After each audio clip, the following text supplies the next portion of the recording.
Good morning, everybody that's just joining. I want to let you know that we are working on getting our live stream up on YouTube. You might see that it already says that, but we haven't quite connected it, so we will let everyone know once we're live.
Good morning, everybody. For those of you that are just joining, we are live streaming on YouTube a couple minutes before the meeting gets started, and we're just waiting for all of our board members and speakers to sign on.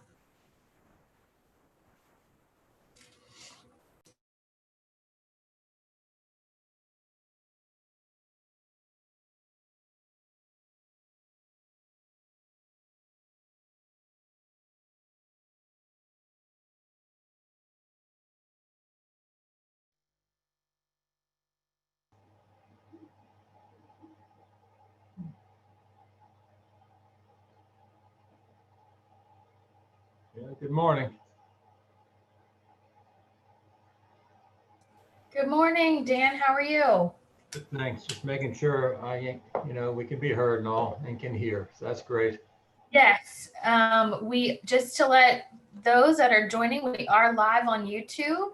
Yep. Dan, I'll pull down this share screen once we have everybody join so everybody can see each other. But for our YouTube watchers, I want them to know we're getting ready to get started. Perfect. Thank you.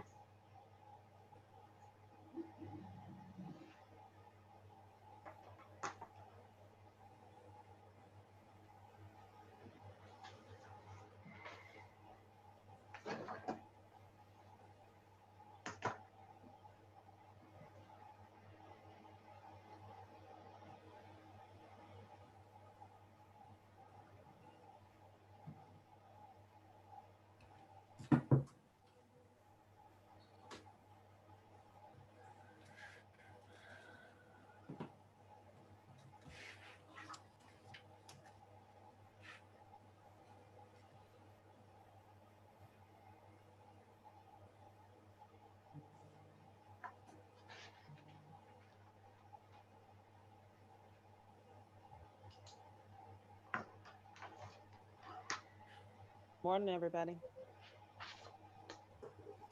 Good morning. Good morning. Good morning, Jamel. For those folks that are just joining us, we are live streaming on YouTube. We're just waiting for the remainder of our board members and panelists to jump on, and then we will get started.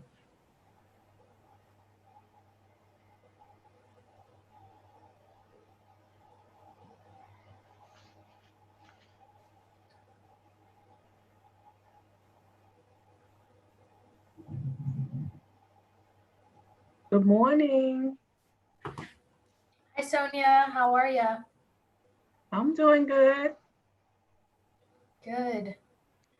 Just waiting for more folks to join in. We are live streaming on YouTube and we'll get started in just a couple of minutes. Morning, Okay. everybody. Dr. Good Atkins, morning. great to Morning, see Pam. you this morning. Guys, I've got Wilson, some I was looking unstable forward to internet seeing you. issues. So good to see you. Pam, it may help when I have that, I often take my video down for a minute or two and then it seems to stabilize. So if you keep having that problem, it might be the video. Okay, thanks. That's why you often see my video down during the meeting because I get the unstable notification a lot.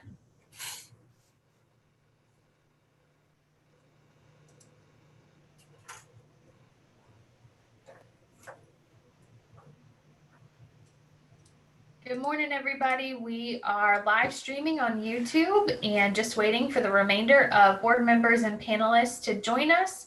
And we'll get started here in just a couple of minutes.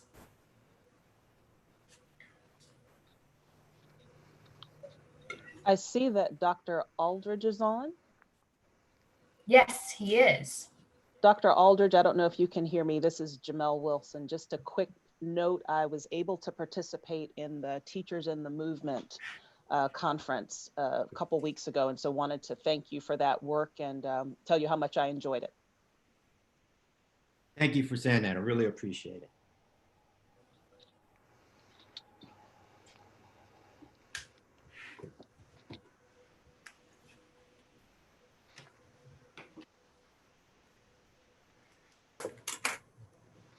Emily, before we get started, could I please say a very special thank you to everyone who participated on the panel yesterday. Their comments stayed with me all evening and I was thinking about all of that. So they made a big impact on my thought processes. And I want to say thank you very much for their participation. Yeah, absolutely. As soon as we get started, I'm sure Dan can turn the mic over to you for a couple of minutes. And if I say no, Emily, what happens then? I mean, I guess we're going to have to stop the meeting and take controls away. Exactly.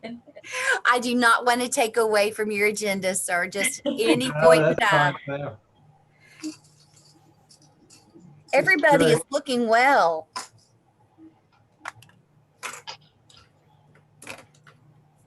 I told Dr. Atkins that it's extra concealer on this morning because the puppy is up every 90 minutes in the nighttime. We still haven't seen him unless I missed it. You haven't. He is downstairs with my grandma. Well, She I is understand, still here pet sitting. but at an appropriate Making moment, sure we want we him get to sneak through. in. Yep. Yeah. All right. Well, it is 10 o'clock, so I'll go ahead and stop sharing my screen so we can actually see everybody. I think we have all of our board members here. And so President Gecker, I will turn it over to you. Well, thank you. All right. So I guess before I forget, Ms. Davis-Vaught, you had some comments you wanted to make before we got started? Yes, sir. Thank you very much. I just would like to make sure that everyone who participated in yesterday's panel, Dr. Carter from Smith County, Ms. Conger, Ms. Eck, Dr. Hutchinson, and Dr. Kinsner know how very much I appreciate their participation yesterday, and their thoughts resonated with me all evening. And it's a very productive panel meeting about the SOA. So thank you.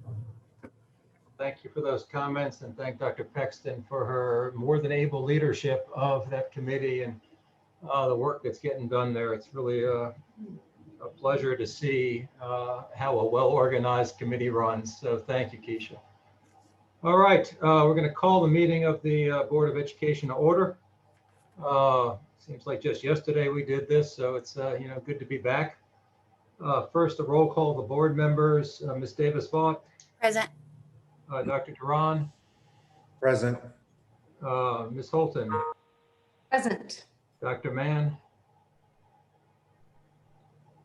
Have we seen Tammy? Present. Ah, there we go. Yes, sorry, I was on mute. No, that's all right. It's hard for me to sort through the screens. Dr. Pexton Present. and Dr. Wilson. Present.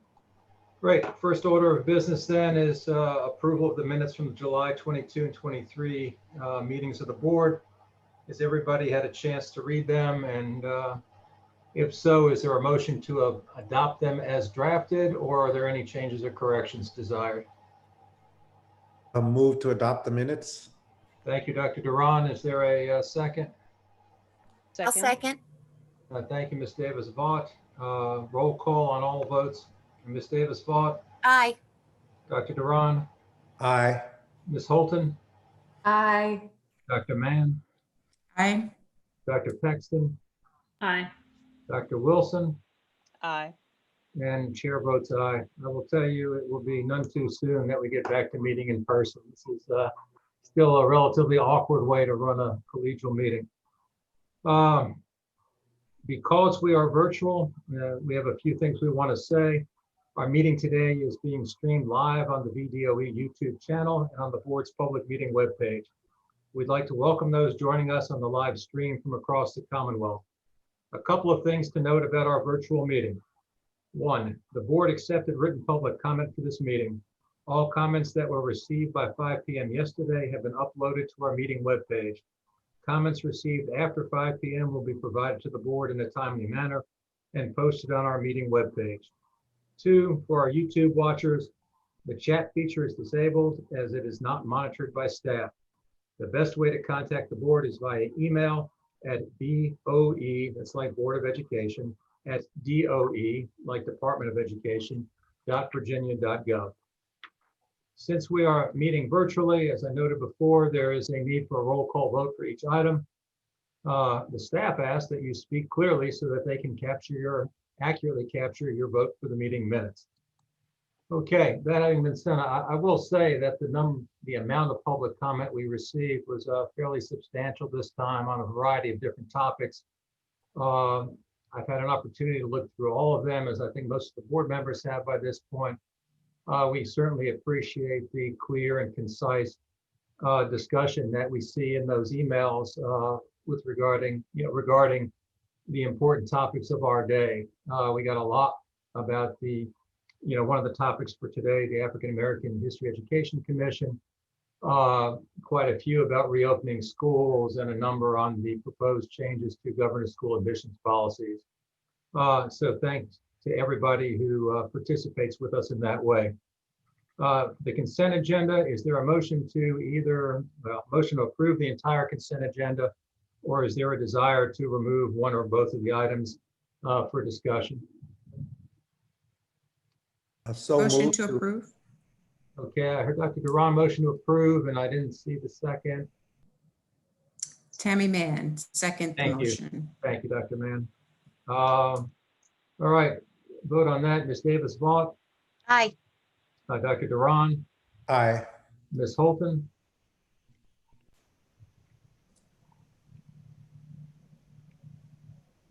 She's trying to get herself unmuted. Sorry. Aye. that goes back to the speak clearly and distinctly so that the staff can record your voting topic. And unmute yourself. And Anytime. unmute yourself. Yeah, I should say that too. Thanks, Ann. Dr. Mann, Aye. Dr. Pexton, Aye. Dr. Wilson, Aye. and I vote aye. Okay, on to the action and discussion items. Item C, final review of resolution prescribing the standards of quality for public schools in Virginia. Assistant Superintendent for Policy, Equity, and Communications, Holly Coy.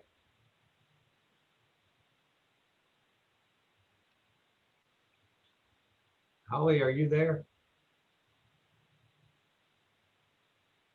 She is on, but her video does look Looks frozen at the moment.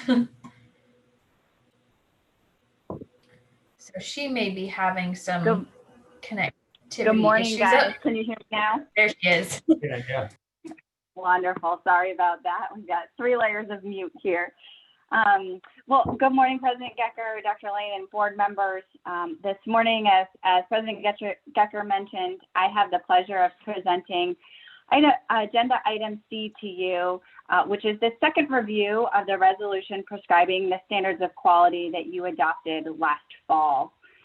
This item was first presented back in July, and a public comment window followed from August 2nd through 28th. 6 comments were received, kind of all supporting or with some recommendations for additional edits or refinements of the standards of quality. The recommendation today is to approve the resolution and direct staff to transmit the SOQs to the governor's office and to the General Assembly. I'd be happy to answer any questions you all might have on that item. Okay, are there any questions at this time?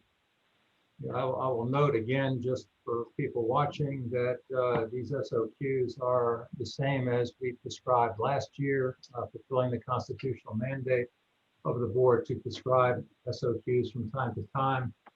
They arise out of a few years of work in accordance with our comprehensive plan.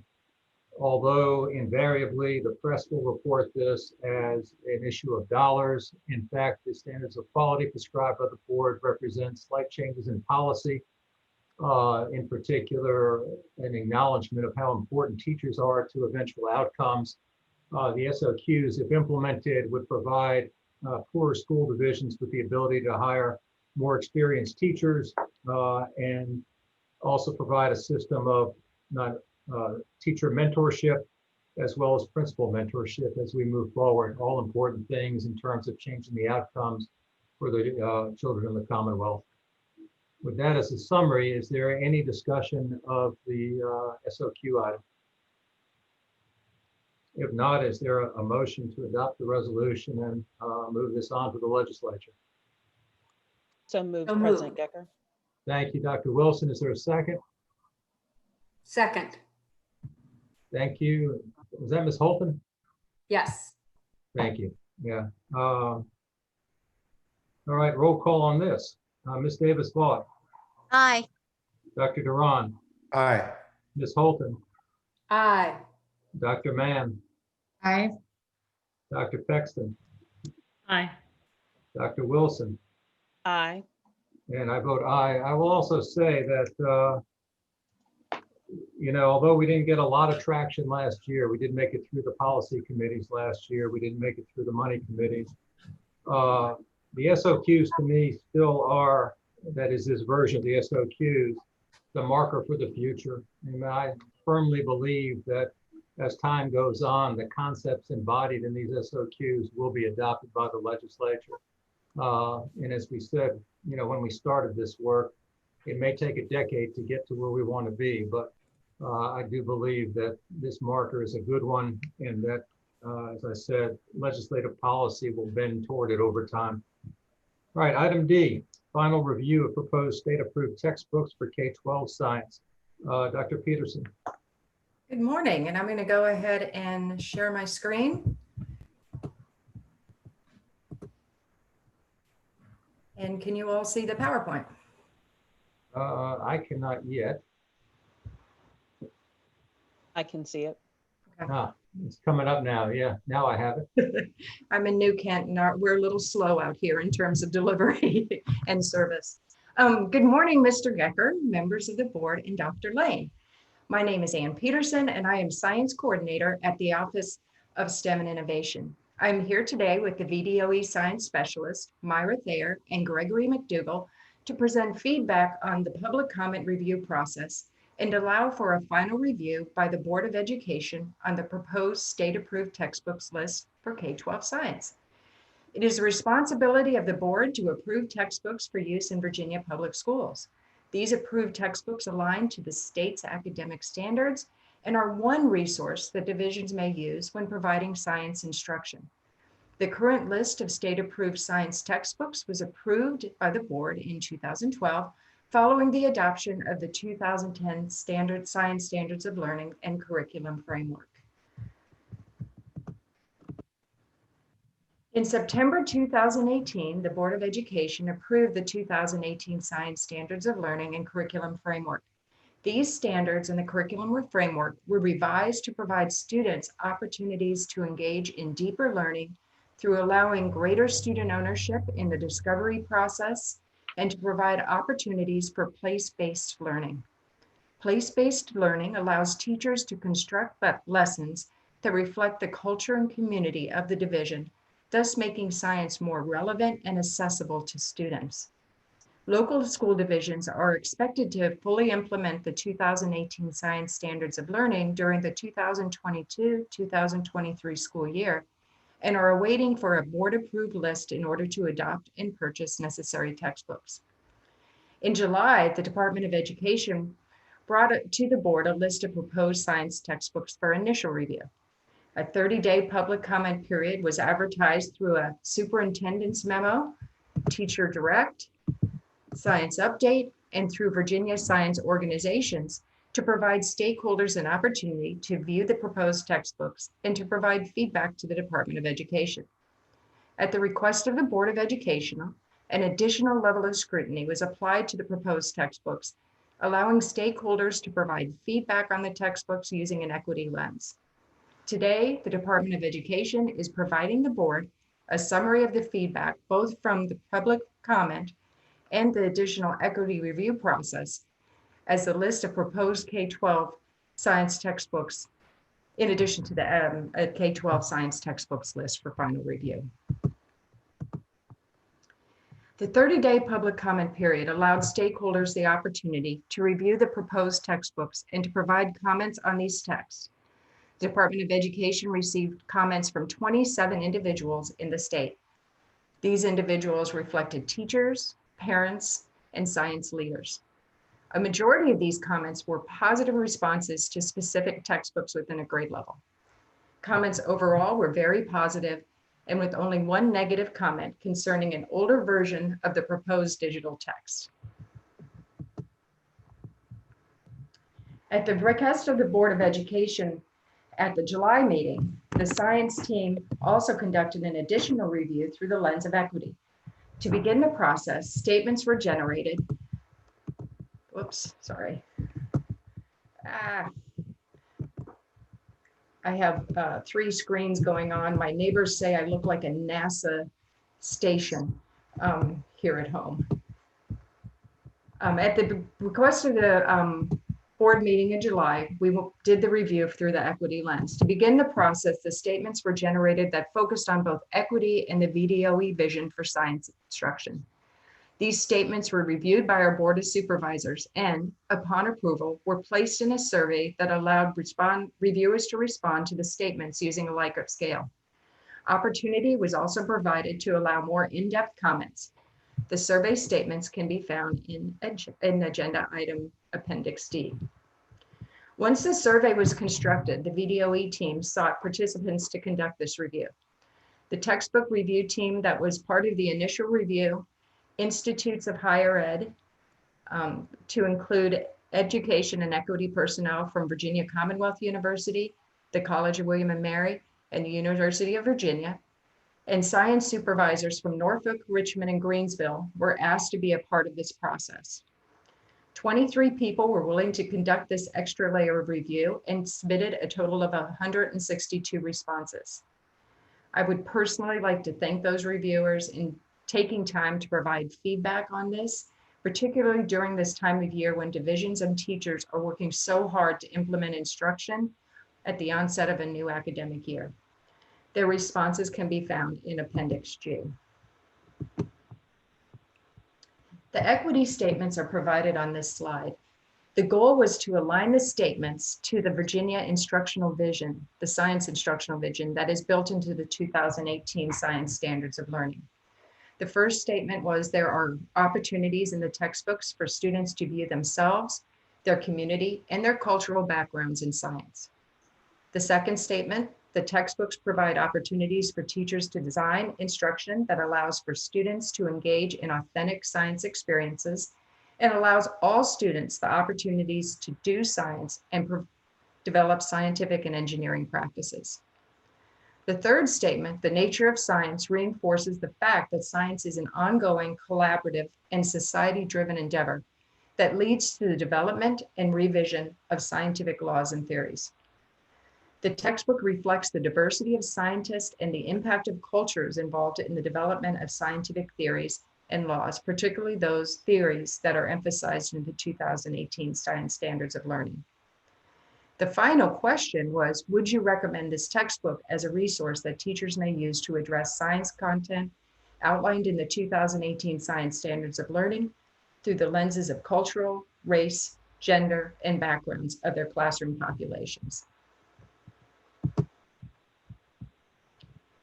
In elementary, the images in the text of overall were found to reflect opportunities for students to see themselves, their culture, and their community. Although at times, images of humans were limited. The focus of many of the images in some of the texts, particularly at the upper elementary grades, was on content.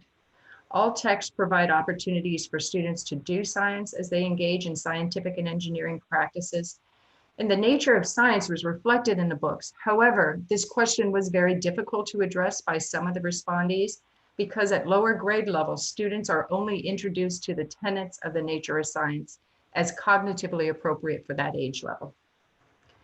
At the secondary level, many of the texts focus solely on science content. Images focus on concepts versus human images. As with elementary, there are opportunities to allow students to do science and engage in scientific and engineering practices were plentiful. At the conclusion of the secondary review focused on equity, although all the reviewers indicated the textbook should be approved based on science content, 3 of the middle school texts were scored low in terms of allowing students to see themselves, their community, and their cultures, as well as not having opportunities to view scientists of different genders and cultures. An additional review of all the middle school texts conducted by the VDOE team and Ann Holton led to an in-depth analysis of the images and found that one textbook did not reflect the cultural diversity of our Virginia population. The science team has since reached out to the textbook publisher, asking for revisions to the images to reflect more diversity, and the publisher has agreed to update images to reflect a greater level of diversity, with the intent of having a minimum of 30 to 40% of the images of humans to reflect people of color, as well as increased gender diversity. An anticipated timeline for this revision is expected by the end of this week. The VDOE team has had follow-up conversations with evaluators of text at all grade levels where there were areas of concern for the purpose of clarification. Aside from the one textbook, stakeholders in the VDOE science team did not yield anything that would prohibit books from being on the approved science textbook list. Next steps. Although it is important to have text and other resources that reflect the cultures and communities within Virginia, the VDOE science team views these resources as a tool that teachers may use with instruction. Our goal is to provide teachers and leaders with an understanding that the tool alone does not ensure a classroom promotes deeper learning for all students. Our next steps are to provide professional development on how to use textbooks, as well as resources in the development and implementation of quality science instruction.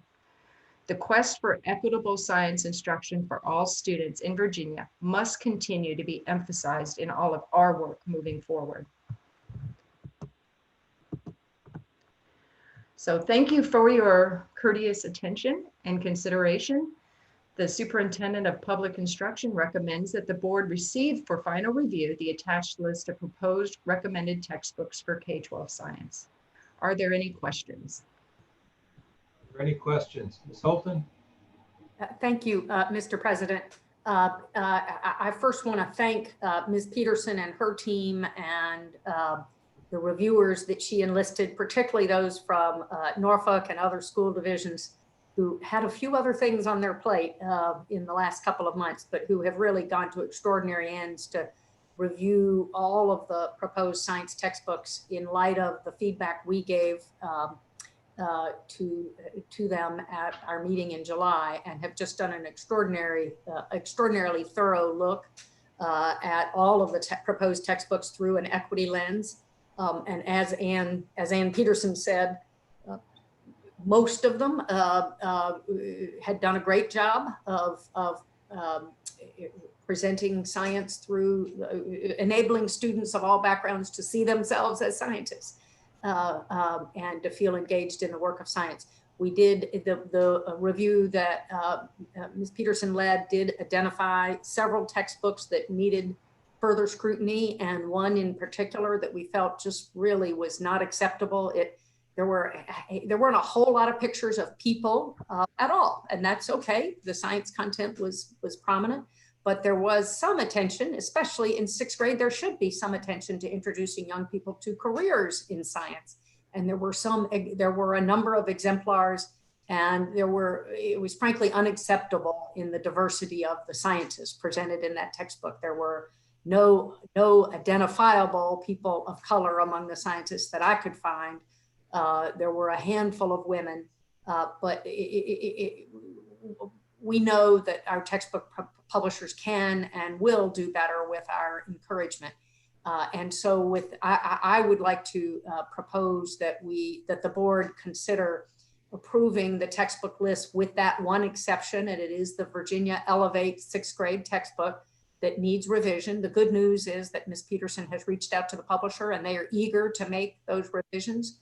And so I would propose that we approve the rest of the list today and come back to look at the revisions that the publisher makes to that textbook next month, with an eye towards approving it, understanding that they're going to work to make sure that all students, and particularly students of color and young women, see themselves as scientists. We need to counter the underrepresentation in STEM fields from those populations. So I appreciate the publisher's willingness to go the extra mile and get it right. The one other thing I know we talked about last month, and I know Ms. Peterson and her team are working on, but we as a board should be sure and keep on our agenda, is we need to revise our board approved criteria for reviewing textbooks to make this equity lens explicit right from the beginning, so that we don't end up having to play catch up the way Ms. Peterson and her team have so ably done this time. That would be my comment, Mr. President, that I hope we can see our way to approve the textbooks, but with that one exception today. Review that as a comment and a motion, perhaps? President Gecker. Happy to make a motion when the time is right, or make it now if you prefer. Make it now, then we'll do discussion. Is there a second to that? And then we can have the discussion. I second that, Mr. President. Thank you, Dr. Duran. Okay, now discussion on that.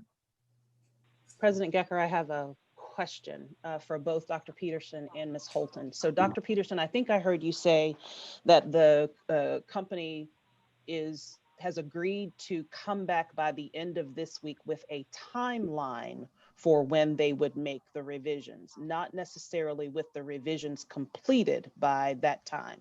So the question, so if you can clarify that, and then if that is the case, that they are coming back sooner with a timeline, do we know what their plan is for completing the revisions that we are requesting? And how does that then line up with Ms. Holton's comment or motion that we would hold off reviewing or approving that one until our October meeting? In discussions with the textbook publisher contact that we have, she has reached out to the instructional team. Their format is digital, allowing them a greater deal of speed in replacing images. They are very concerned that they want it done as soon as possible. We'll wait till the timeline comes. With this discussion came up last night. We have been in contact with them 3 times since last night. And hopefully with that digital format, it'll be faster and we can get it within the next month. They are in a hurry because they want their textbook represented. And you'll see that there's only 2 textbooks for 6th grade. And the fear is that if a division accepts or adopts a series, it will automatically eliminate their series. So they're very on top of that. But in terms of the timeline, we'll send it to you as soon as we get it. Thank you. Okay, any other discussion on this? We do have a motion and a second. If I may just clarify my motion in light of Dr. Wilson's remarks, I would propose that we approve without the Virginia Elevate 6th grade today, and that we invite the department to bring that one back for review when appropriate. So not necessarily tying it. Hopefully it can be as soon as next month, but whenever it's ready. Friendly amendment, if I may. Okay, and you also made a request regarding changing the rubric, I guess, for review. And Dr. Peterson, how do we go about doing that? I'm going to have to defer to my boss, Mr. Bowling. Good morning, all. We certainly will take that those comments back. Certainly, we want to improve our process. However, we will be having discussions with the board regarding the approval of high quality instructional materials as we move forward versus just textbooks. And so because they come in many different formats. So that certainly the equity lens will certainly be a part of any approval process as we move forward. Okay.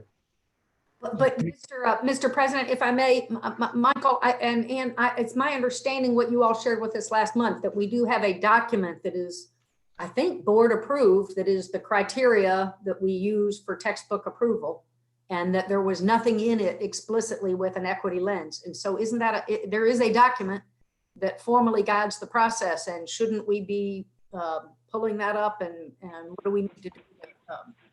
Yes, and fix it. if we continue using that document as the main driver of any kind of approval process for instructional materials, then certainly we will update that and change that or propose changes to that process prior to its use in the future. The next set of standards that has to approve textbooks won't come until after the history and social sciences standards are approved, and that process does not start until 22. I hear you that we may not be using that specific document again, but the sooner we can be clear in our signaling to all the publishers what our expectations are on all of the materials we're going to be using, and the clearer we can be, either through revising that criteria document or otherwise, the better. Absolutely, will do. In the interim, I don't think I've seen that document, although you'll probably tell me it was attached to an agenda item sometime.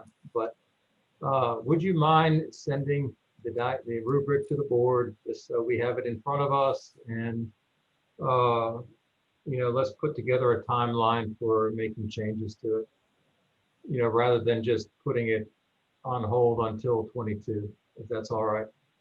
Dr. Lane, is that okay with you? Yes, Mr. Gecker, I was going to chime in.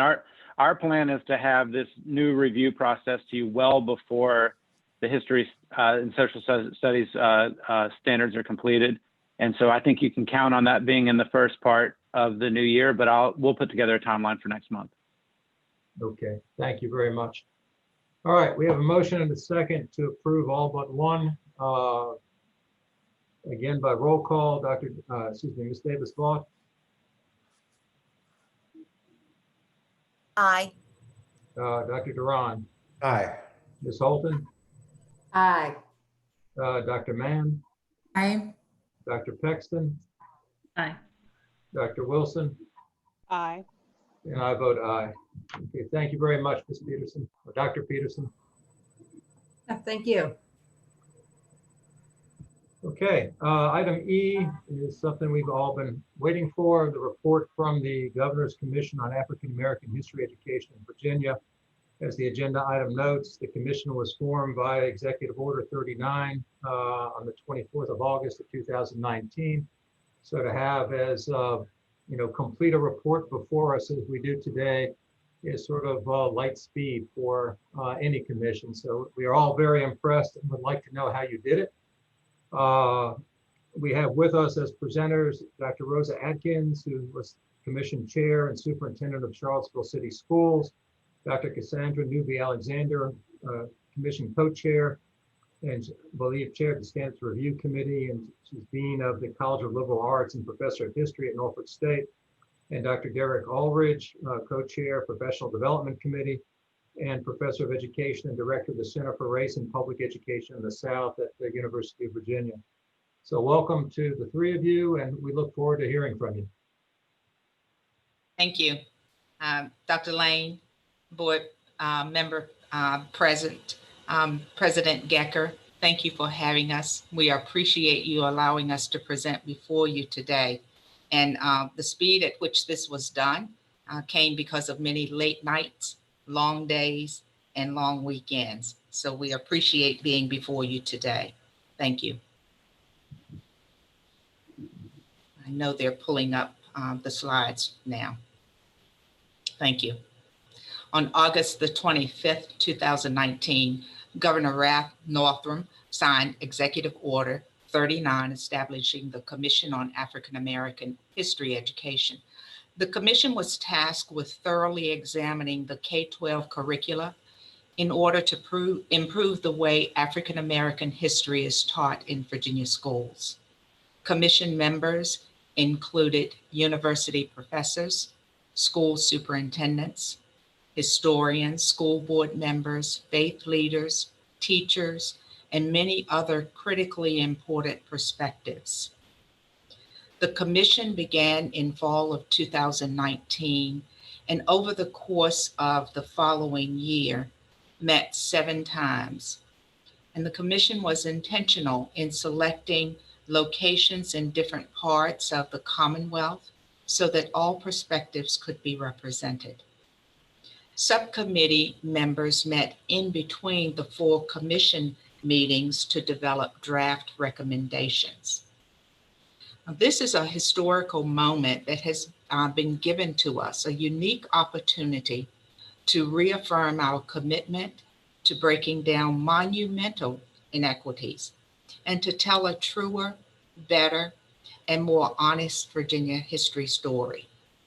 Black history is Virginia history.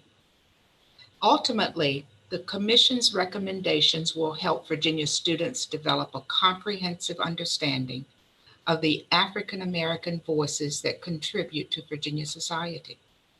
Virginia's standards of learning must be inclusive of African American contributions, culture, and accomplishments, and provide opportunities for students to engage deeply in its richness. Allow them to draw conclusions to its relevance to our contemporary communities and closing knowledge gaps for all age groups and ethnicities.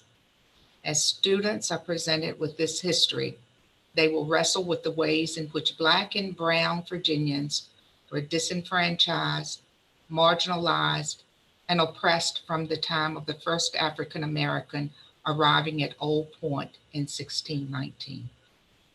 To better understand African Americans, how they found ways to survive, to preserve our culture and our families, and to help build a flourishing Virginia society.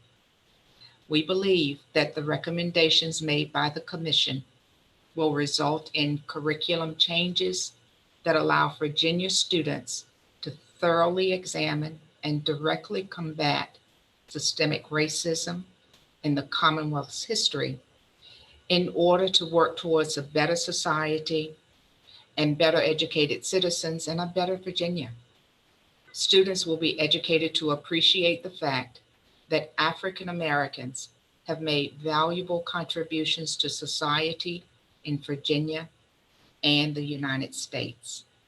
If we get this right, American history, African American history, will move from being a season to being threaded throughout a continuous study of the Commonwealth of Virginia, therefore giving a deeper understanding of the Black ancestors and greater empathy for all neighbors and all of the citizens of the Commonwealth. We received many comments and input. The Commission held listening sessions throughout the Commonwealth. And during those listening sessions, over 300 attendees provided comment. Those sessions were held in Roanoke, Richmond, and Norfolk. I'll draw your attention to one recent comment that we received, the Commission received, from the Virginia Legislative Black Caucus, Delegate Bagby. The recommendations of the commission are timely and critically important to ensuring that Virginia's public schools are inclusive learning environments for Black students, and that Virginia's educators and curriculums accurately reflect the true history and contributions of African Americans to modern day America. There's an urgency associated with these recommendations. The Black Legislative Caucus is thankful for all of the work that has been done and the prioritizing of the review and approval of these recommendations to ensure that students are able to benefit from these changes in this academic year. The Legislative Black Caucus also will provide any support that we might need and include any initiatives as appropriate in the 2020-21 legislative agenda. So we want to thank the board for hearing this presentation today, and we look forward with working with the board and the commission to continue to discuss and move these initiatives forward. Dr. Cassandra Alexander, Newbury-Alexander, thank you. Thank you so much, Dr. Atkins. Could we advance the slides, please?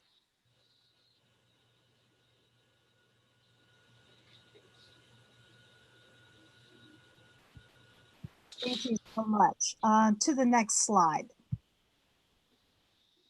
So all of you know that Virginia has been a leader in so many things, including the birth of America. And I'm very grateful that Governor Ralph Northam recognized how Virginia needed to also be a leader in our educational system, understanding that knowledge must rest firmly on the foundation of truth. By establishing the Commission on African American History Education, it was Governor Northam's vision that Virginia would continue that legacy of pioneering a path forward. This legacy, however, would not resemble glossing over the past wrongs that were also a part of Virginia's legacy. Rather, his directive was to ensure that all of Virginia's youth were educated to understand his history and the legacies of past wrongs that included segregation, discrimination, slavery, as against a significant part of our population, as well as Virginia's monumental contributions to American society. And as co-chair of this commission, my role was to lead the standards subcommittee that included recommending technical edits, the standards review process, and the framework for future standards of learning that were accurate and inclusive. The latter is critical because American historians are focused on revising the narrative throughout America to be inclusive, accurate, and balanced. And without these standards being proactive, we will actually be behind the curve when it comes to educating our students to understand their shared history, their shared past. In fact, in Virginia, the lines are very blurred, even racially, as most of you probably know. And so to see this as our shared past is critically important. And if we could go to the next slide. While much progress has been made with the standards of learning, more is needed to extract the political agendas from the retelling of history. And most of that history is from what historians call the master narrative that presents history in a very narrow perspective. Instead, the narrative should be richer and more expansive in talking about our shared past. And the listening group that was in Norfolk included a number of high school students who were very diverse, who all said the same thing, that the more expansive their knowledge and understanding of history is, the more engaged they are in learning about that history, in knowing about that history, because they know that the current narrative is very limiting and it is stifling in so many ways. So when the commission was first convened, we were told that the standard practice by the Department of Education was to define the technical edits using the following standards: that there would be a correction of inaccurate information, that there would be a clarification and editing of incomplete statements, and that there would be a revision of grammatical errors. And this is what we engaged in. The next slide. The Technical Edits Working Group was led by distinguished scholar Dr. Ed Ayers. And you will note from our report that the technical edits presented to you resulted from considerable discussion. In fact, extreme care was taken by the entire subcommittee so that we were in line with the guidelines provided to us by the DOE when we were going over the technical edits that were first presented to us by Dr. Ayers. Our discussions also included a DOE official who advised us when we had questions regarding those technical edits so that we were in line with the guidelines. Indeed, even the inclusion of a section of the technical edits on lynching was designed to provide clarification on the incomplete statements regarding the impact Jim Crow had on not only African Americans, but on the entire Commonwealth and indeed the nation at large. And so, as you can see, the Technical Edits Work Group looked at and summarized their recommendations. As you can see, they looked at the elementary level language that was changed to make sure that it was more inclusive, that it covered diverse backgrounds. It highlighted not just American neighborhoods that have in so many of the illustrations and examples left out African American neighborhoods, so that the young people especially, could understand that our history should be and needs to be inclusive. There were important figures that were included that had diverse perspectives. The master narrative often defines African Americans in a monolithic way. African Americans are both male and female. They are both heterosexual and homosexual. They are also both rich and poor, middle class, upper middle class, all different levels. It is not a monolithic approach. And so we wanted to make sure that the historical figures that were included were more than just this monolithic approach or standard perspective, so that the students could really engage. But more importantly, they could see these individuals in their own communities, because we know that when young people identify that they can see the path where they live, then they can identify with the history that's being taught in the classrooms. We also wanted to make sure that the terms that were included were not only accurate, but relevant. Next slide, please.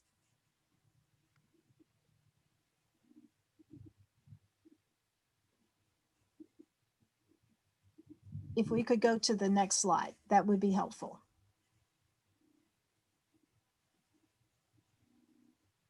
Thank you. So when we also looked at the standards, we knew that it would be a challenge, and this is, go back to the previous slide, that it would be a challenge to approach the revisions from just a general sort of standard way that historians and textbooks have done it. Usually it's just chronological, but it focuses on the wealthy elite white men. And we wanted to make sure that people had a different understanding. For example, the majority of people who came to Virginia, whether it was by force or it was voluntary, they were not free.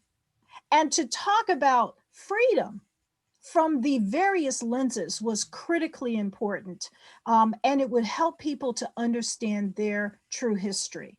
And so we looked at 10 key concepts that are listed here to talk about our history, our shared past, so that there would be inclusivity, but also accuracy. And we also included the definition so that teachers knew how to teach these concepts and how those frameworks should be presented to the young people. Next slide, please. So in the standards overhaul work group, we not only looked at that, but we also looked at the process for revisions. And we recommended that there be a revision or elimination of the standards that are inaccurate or out of date, and that there should be funds secured for professional development to equip educators to teach to these new standards. And so one of the things that we believed was critically important was the need to educate our educators, because so many have not had this diverse educational background that people like me, I am a professor of history, and I teach especially African American and American history. And that is my field also in which I publish. And so a lot of people don't know this particular history because it's not included in older textbooks. Now, of course, a lot of new textbooks include a lot of this history. And so many of our teachers, especially in the field of social studies, typically are a little older than some of the other fields, and their educational life did not include a lot of what is now being included. And so a lot of professional development, we believe, was necessary. The next slide, please.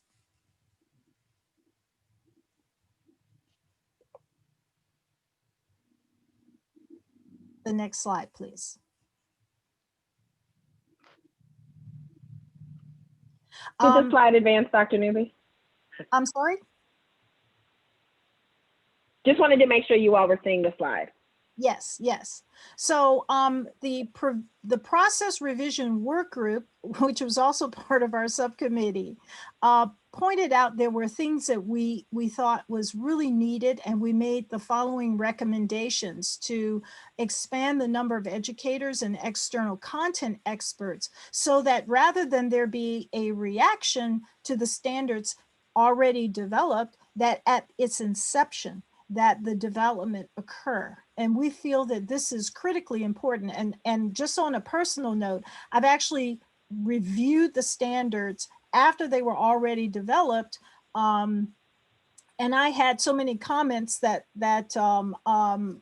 I guess you could fill a book, because there were so many inaccuracies presented in those standards. And I know my fellow historians who were also reviewing it had the same comments. So if you had the experts right there at the formation of the standards, that would help to ensure that the standards are following the not only the current perspectives and articulations of historians, but it is grounded in historical fact.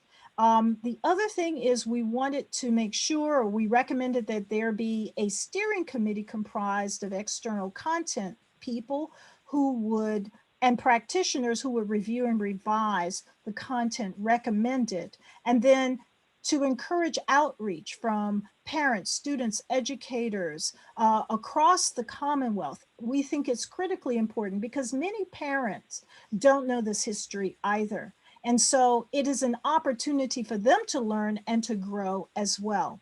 And then to ensure that all Commons perspectives are examined, reviewed, and of course the content is again reviewed. And then to secure funds to expand educator and external committees so that once again, there's an additional level of revision. Next slide, please. And so I'm going to yield to my, my other co-chair, Dr. Derek Aldridge, who will talk about the Professional Development Subcommittee. Thank you so much. Thank you, Dr. Newby Alexander and Dr. Atkins, for your presentations. Let me just say that it was an honor to serve as the co-chair of the commission with my esteemed co-chairs. And as a former middle school and high school social studies and history teacher, I can't think, I mean, this was the perfect commission for me, subcommittee for me to co-chair. Prior to joining the commission, I received an email from a former student of mine, and I would like to just provide you with a small quotation from that email. She said, as a first-year educator, I am finding that I'm running into racial and cultural issues in the workplace. In efforts to educate myself and be proactive, I was wondering if you had any reading for educators regarding race and ethnicity. I want to learn more about the Black child's experience in schools today. And this is a very important email, and I keep it on my phone all the time to remind me of the importance of teachers gaining the right type of training and professional development as it pertains to African American history education. So let's move to the next slide. Hold a second. On here. All right. So the Professional Development Subcommittee developed 6 priority legislative recommendations that I want to talk with you about today. And they were in the areas of culturally relevant teaching and gaining foundational knowledge in African American history. Next. And after much debate, going back and forth and consultation with members of the commission, as well as individuals across the Commonwealth, we came up with these 6 recommendations. First, revise Virginia's teacher evaluation regulations and Virginia's uniform performance standards for school leaders to include cultural proficiency. I can't express how many emails, can't tell you how many emails I received from school leaders across the Commonwealth asking me to make sure that we included school leaders in our recommendations. So we wanted to put that at the very front, mainly because if school leaders gain proficiency in cultural relevancy, then it will make it very easy. It will make it much easier for their teachers to gain this professional development. Number 2, require every Virginia educator to certify that they have enrolled in cultural competency professional development by 2022. And that's right around the corner, but this just gives you a sense of how important we thought this was. Number 3, very important, allocate funding and personnel resources to develop and implement comprehensive professional development in the areas of African American history, content, and cultural competency for Virginia educators. Because without funding, we all know that this will not occur. So we wanted to place this recommendation at the very top or near the top of our list. Number 4, mandate certification, continuing education units in African American history for all holders of education licenses issued by the Virginia Department of Education. And this includes initial licensure and renewals. Number 5, we suggest that we amend requirements for licensure endorsements in history and social science to require evidence of course study in African American history. And very, very important recommendation. And last one that we debated quite a bit, probably more than any other one of our recommendations, is the requirement of a credit in African American history as a new requirement for graduation in Virginia. And the new elective course in African American history developed by VDOE and WHRO could be used to fulfill this requirement. So these are our 6 legislative recommendations. Next slide. We also believe that there should be minimum criteria established for state approval of professional development in the following areas: culturally relevant teaching, cultural proficiency, culturally responsive teaching, anti-racist education, and African American history. Next. Our subcommittee divided our work into 4 quadrants, and those quadrants include culturally responsive schools, culturally responsive leadership, culturally responsive educators, and culturally responsive pedagogy. I'm going to list out or discuss a few of those recommendations within those quadrants. Next. For culturally responsive schools, we believe that these schools should be safe, inclusive, and secure environments where all students are affirmed, that they should provide universal access to culturally relevant pedagogy that build positive cultural identities, and that these schools should have systems in place to mitigate racial or cultural tensions. We have this full list in the report, and these slides will be available to you if you want to view the others. But those are 3 from the culturally responsive leadership quadrant. Next. Next slide. That's the next slide. It advanced a little quicker than I thought it would. Okay. All right. Culturally responsive leadership. One was to deploy resources and professional learning opportunities to advance cultural proficiency. In terms of leadership, we believe that leaders should establish high expectations for all students, that they should also ensure recruitment and retention of teachers of color and demonstrable cultural responsive competencies, very important, and that school leaders should create caring learning communities where heritages are valued, the diversity of heritages are valued. Next.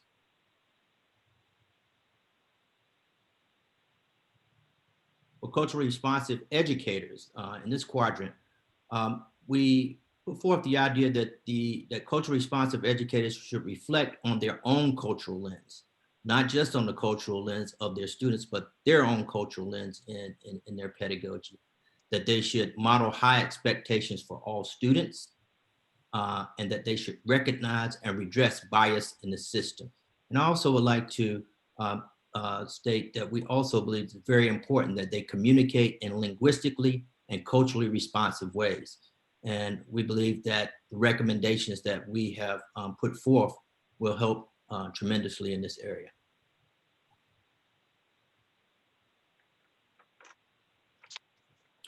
And then we have culturally responsive teaching and pedagogy. And we established a 3-pronged approach: in institutional, personal, and instructional. In terms of the institutional, we want to recognize a need for reform of school policies. Next, personal, require teachers to become culturally responsive. And last, instructional, provide educational materials that are culturally affirmative and that aid in delivering culturally responsive instruction.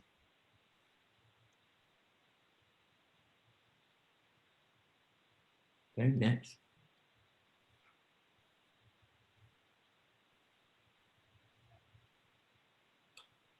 Next slide. You're on the next slide. Okay. Student-oriented is another component of the teaching, culturally responsive teaching and pedagogy. And we also believe that it should identify and nurture students' cultural strengths to promote student achievement, and that diverse groups from all rings of culture should be represented, validated, and affirmed.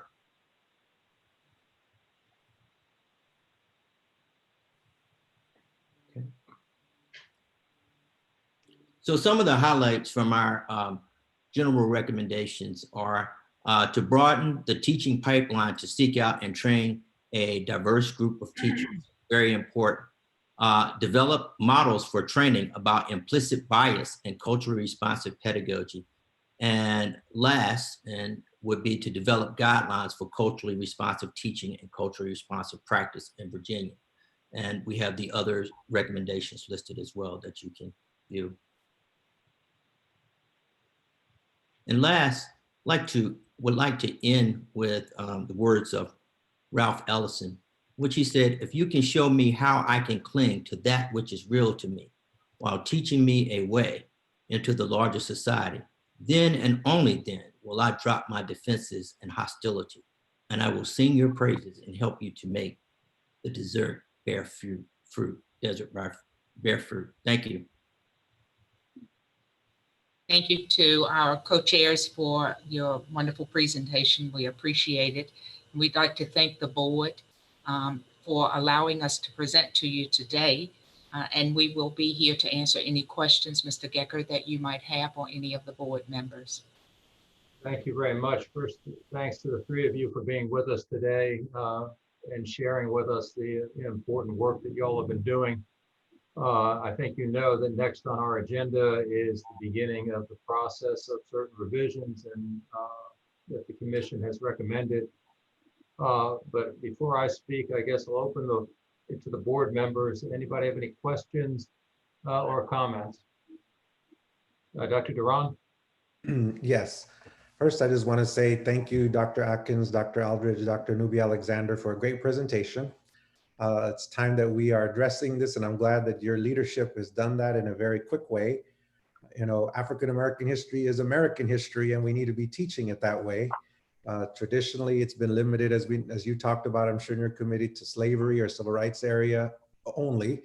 And that's just certainly part of the story, but it certainly limits all students to learning about the vastness and the greatness of the African-American culture and the contributions. And so I really thank you for your leadership in that. The 10 key concepts are what really resonated with me, to how we can ensure that African-American history is not segregated and is really taught as all of our history, and making sure that we're eliminating any inaccurate standards and doing what we need to help all students learn what all of our history is really about. We've not told our full history.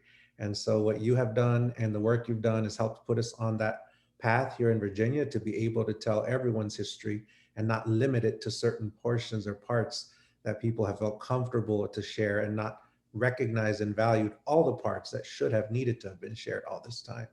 So I really want to just commend you and thank you for that, and look forward to seeing how we can support from the state board any efforts to do that. I think the key, one thing you mentioned a couple of times, is the professional development that will be needed to help teach these new standards, and how do we support our leaders from superintendent, school board members, even all the way down to the classroom, to really change that concept. Because unfortunately, I think that it is one that is ingrained in our culture for quite some time, that it's a segregated history, and the way US history has been defined for us is not been really holistic and inclusive of everyone. And so I'm really, really thankful for the work you've done, and I commend you for serving in those roles and presenting today. So no questions, but really want to just thank you, because it's a time that we teach African-American history as American history. Anybody else on the board? President Gecker? Yes, Dr. Wilson. Thank you. I will echo Dr. Duran's thanks and comments, and didn't want the opportunity to go by without my saying a special thank you to the commission, all members of the commission, each of the 3 subcommittees. The time, Dr. Atkins, that you mentioned in your opening comments, how did we get it done so quickly? The dedication of the time and the expertise that's represented certainly by the commission co-chairs or subcommittee chairs, as well as all of the membership.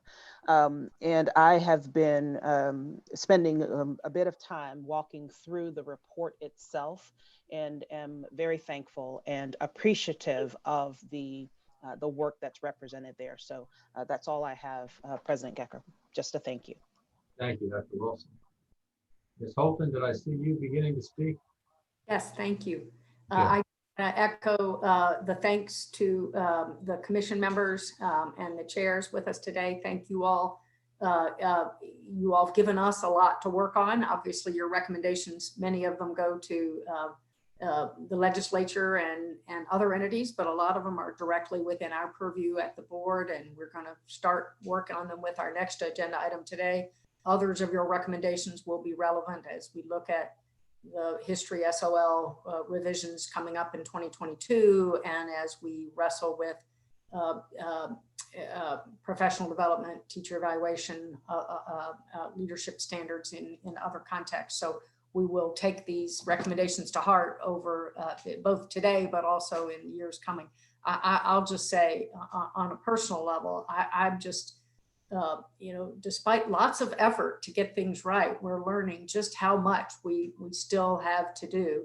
And I personally have learned so much in reading in the last few years understanding, I was vaguely aware of Jim Crow and its impacts, but just understanding just how pervasive the Jim Crow constraints were on our African-American communities right up through the 60s, and deliberate actions by state, federal, and local governments with continuing impacts today on wealth, direct connection to wealth gaps and income gaps today, that then in turn have direct impact on educational success. And so, and I'm a product of Virginia public schools. My kids all came through public schools, and we've tried to get some things right in the past, but we have a lot more work to do, and you all really help highlight it. And it will make a difference for kids for a long time to come. So I thank you. Mr. Gecker. Yes, Ms. Davis-Vaughn. I would like to add to, I can't improve upon on any of the statements, but I echo all of the statements, and everyone spoke so eloquently about this. And I'm very impressed with the comprehensive nature of the review. And thank you very much for also adding that there's going to be a need for training and outreach of our parents as well, because that's an important piece of this. So thank you to Dr. Adkins, Dr. Newby Alexander, and Dr. Aldridge for this very comprehensive look, and thank you very much. We will move forward on this, and I'm so happy to be a part of this.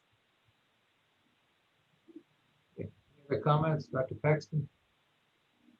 Yeah, I won't do the broken record, but here. But I did actually have a question, maybe for Dr. Atkins, because it was when you were presenting, but on slide 16, when you were going over the recommendations, or maybe, I'm sorry, that might have not been Dr. Atkins. I think that was Dr. Aldridge. On number 6, you kind of made a comment about the discussion around that and how interesting it was. And I was just wondering, or maybe involved it was. And I was just wondering if maybe you could expand on that a little bit more, just for my Can you tell me slide again?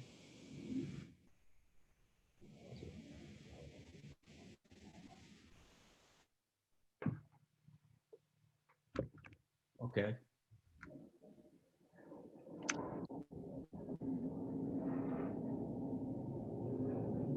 You repeat your Dr. question? Aldrich, the slide is up. It's number 6 on legislative recommendations. Yes. So there was quite a bit of conversation with members of our subcommittee about whether there would be space in the curriculum to require this for graduation. To require a credit in African American history for graduation. And we decided ultimately not to get into details of how that would be worked out, and to just stick with the fact that we thought that it should be a requirement, given the contributions and the significance of African Americans in the Commonwealth of Virginia historically. So that's what the conversation revolved. So it was more a matter of the discussion was the debate was around where would it fit or how would we make it work, not whether or not it should be. No. Right, We were unanimous in that. It was just, and it was also a question about, how that would be received in different parts of the state. But we were all in agreement that it should be a requirement. Okay, thank you. Okay. I don't see any. One question. Yes, Dr. Mann. One additional question, and of course I echo the sentiments that have already been expressed. And I actually I've been listening quite attentively, and of course digging into the materials. And I think Dr. Newby Alexander, when you were speaking about sort of the frame that you all were using to make decisions about edits and such, one of the things you mentioned was out of date, sort of using the frame of what's out of date. And that struck me, and I really wanted to kind of appreciate that in the context of a conversation on history. I'm sure when we get into the technical edits, there may be opportunities to kind of unpack that, but I did want to kind of understand that a little bit. Inaccurate, I definitely get, You said out of date, the reference to out of date material? Mhm. Inaccurate or out of date. Yes. So let me give you an example of out of date. Um, his, we just completed the 400th anniversary of the first landing of Africans, specifically those from the Kingdom of Ndongo in the Angolan region to Point Comfort, which was part of the Virginia colony. And one of the things that we were trying to disseminate to everyone is this idea that, first of all, it was not in Jamestown, the Jamestown colony or the city, the little town of Jamestown, that for a long time, the entire area that the English were claiming to control was called Jamestown. But then by 1619, you would start to see it called Virginia. And so that out of date information about exactly where you're talking about, which is also inaccurate, but it's out Inaccurate. it's out of date is Okay. important. Another one has to do with this notion of the arrival of Dutch ships. And so the out of date information is this understanding that they had a Dutch registry, but they were actually English ships. The two ships that arrived were owned, one was the treasurer and was owned by the Virginia Company of London, or the London Company of Virginia, and the other one was owned by a duke, I believe, in England. So they were both owned by England, but they had a Dutch registry. So it's out of date in our understanding of this process that actually went on to call it a Dutch ship. And so there's some accuracy in saying it had a Dutch registry, but it is inaccurate to call it a Dutch ship. So both of those things often work in concert with each other when you're talking about inaccurate or out of date information, because some information has come to the forefront. Another example is 20 Africans. No, historians have found there were 32 who arrived, and they arrived within a few days of each other. The ships were separated by a storm. And so just to say in 1619, 20 arrived is not only inaccurate, but it is out of date with recent scholarship that said maybe there were 20 that initially arrived, probably about 22, but then there were others who arrived later on. And so that's why the two phrases, the two words are in concert or in tandem with each other, because we know that historians are always looking back on some of the documents to get a refresh view.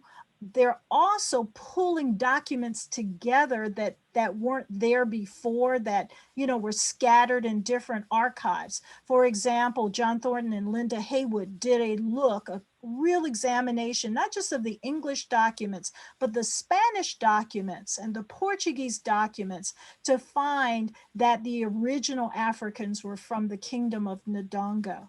And so that's what I mean. I hope I've kind of given you enough examples to clarify what those two terms mean. Thank you. That's very, very helpful. Thank you so much for that. Thank you. Okay, I think that covers the comments, and I will echo without repeating the praise that the rest of the board has heaped upon y'all for the work. We thank you for it, and we frankly appreciate your spending the time today with us. I know you've thanked us a number of times for allowing you to be here. I mean, the truth is, we are very thankful that the three, distinguished folks such as yourselves would spend this much time with us and talk to us about what you've been doing. And we look forward to working with you in the future. So thank you all very much. Okay, we will move on to item F. First review of the recommendations for technical edits. And I think this is Dr. Lane, is that right? Mr. Geiger, thank you. Oh, Actually, I'm going to turn and this over. Ms. Brown, I'm sorry. I need to turn the page on my cheat sheet that they give me sometimes. It's okay, And Mr. Geiger. I'm very sorry. Well, good morning. Good morning. Good morning, Mr. Gecker. Dr. Wilson, members of the board, Dr. Lane. My name is Christania Brown. I am the History and Social Science Coordinator here at the Virginia Department of Education. And it is my honor to have the opportunity to discuss with you the work compiled by the VDOE team regarding the recommendations from the Standard Subcommittee of the Governor's Commission on African American History, Education in Virginia. I want to first acknowledge the hard work and tremendous amount of time and dedication of the Standard Subcommittee led by Dr. Cassandra Newby Alexander. And I do want to stress the amount of time and tremendous hard work put in by this team. I would also like to acknowledge the work and support from the VDOE team, which was comprised of Dr. Lane and his senior leadership staff. Also staff from the departments of Learning and Innovation, Policy, Equity, and Communication, and the Student Assessment team, who collectively reviewed the recommendations from the subcommittee to compile the documents outlining the recommended edits. This morning with a presentation, and Emily, should I share my screen or would you like to share yours? Christania, it is up to you. Happy to do either way. It may be easier if you control, but you tell me what works best. I can do that. Okay.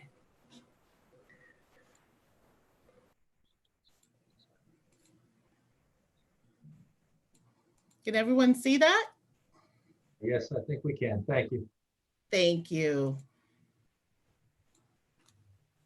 So this morning, with the presentation, I would like to take you briefly through the timeline of the work from the Standard Subcommittee and the work group, a discussion of the two categories that staff carefully considered for each recommended edit, and finally, the next steps the team proposes taking regarding the implementation of the approved edits. And as you can see, all of the smiling faces of the committee members for the Governor's Commission on African American History Education in the Commonwealth.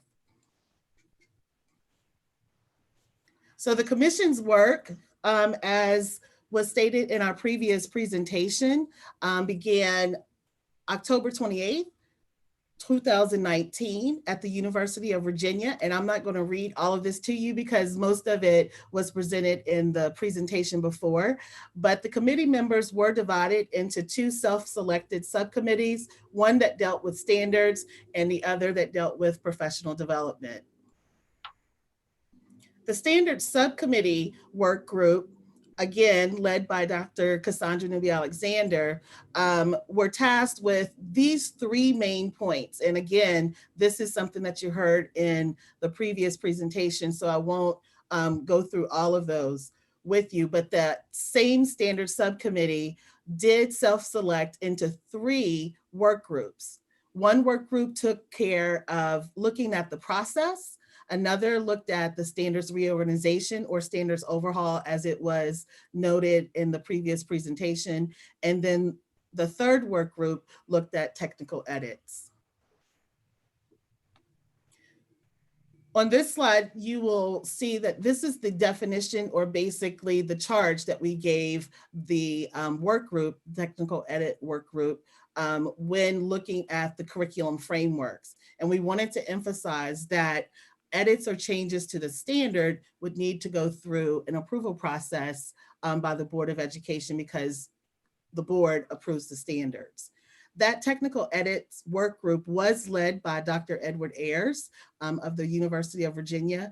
And I would also like to point out that in this presentation, even though it's not colored differently, the curriculum frameworks from 2015 that the technical edits work group focused on were the frameworks from Virginia Studies, United States History to 1865, United States History 1865 to the present, and the Virginia and United States History course. Virginia Studies is generally taught in elementary school, United States History 1865 and then 1865 to the present.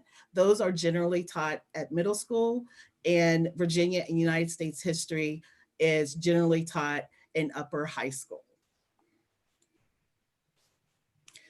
So the technical edits work group met during commission meetings between December 2019 and February 2020. They did a lot of work offline to review and discuss the edits in preparation for an April commission meeting.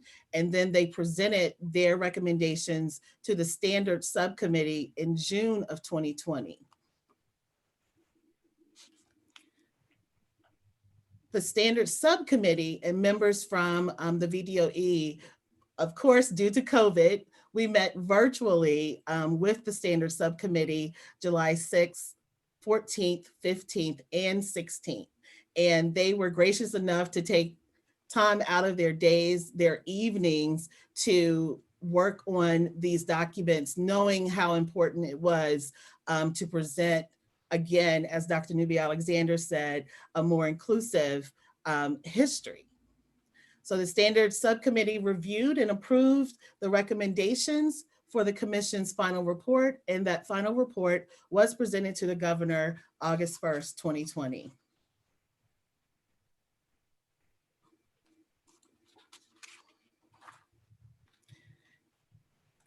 Earlier this month, the Departments of Learning and Innovation, Policy, Equity, and Communications, and Student Assessment reviewed the recommendations from the commission to compile a document that outlines the recommendations for the edits. The superintendent and senior leadership reviewed the document, and those are the attachments that you have in attachment A and attachment B. The charts basically outline the original language from the 2015 curriculum frameworks, the edits as recommended by the commission, the type of edit and a suggestion in some cases from the VDOE, and then the recommended action.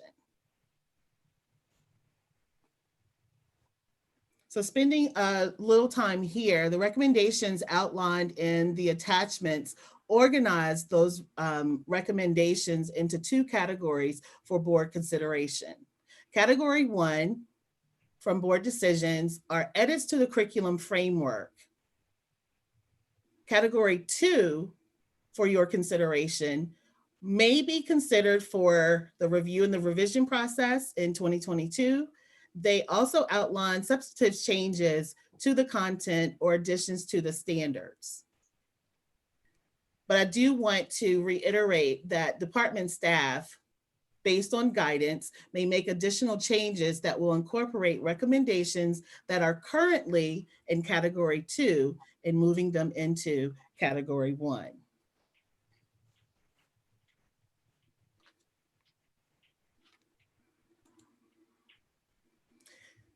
So what I'd like to share with you is an example of an edit that would fall into category 1.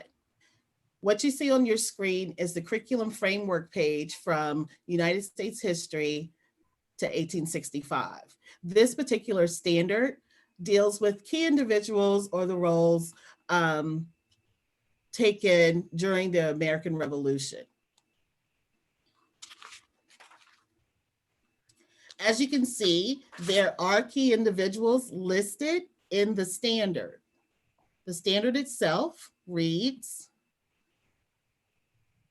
and you can see that there is with emphasis on George Washington, Benjamin Franklin, Thomas Jefferson, Patrick Henry, and the Marquis de Lafayette.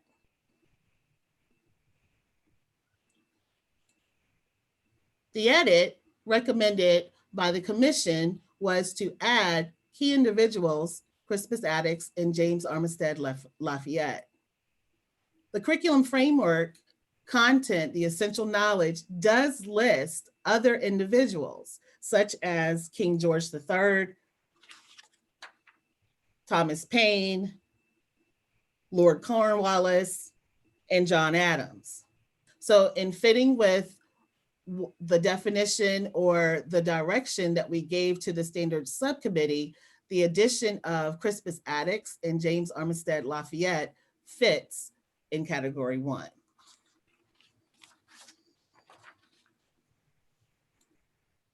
Slide 11 is an example of a recommendation for category 2, where the addition does affect the standard, or it may be considered content, or the recommendation may be considered during the review process as an individual standard or a substandard for deeper exploration of the content or the additional concepts introduced in the edit.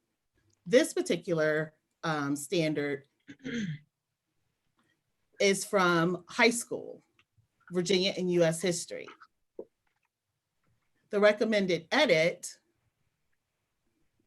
is a substantive change, and there are concepts that we may want to think about either during the review and revision process or developing a standard or a substandard that would give teachers and students an opportunity to have a deeper exploration of the concepts or the content that's being introduced.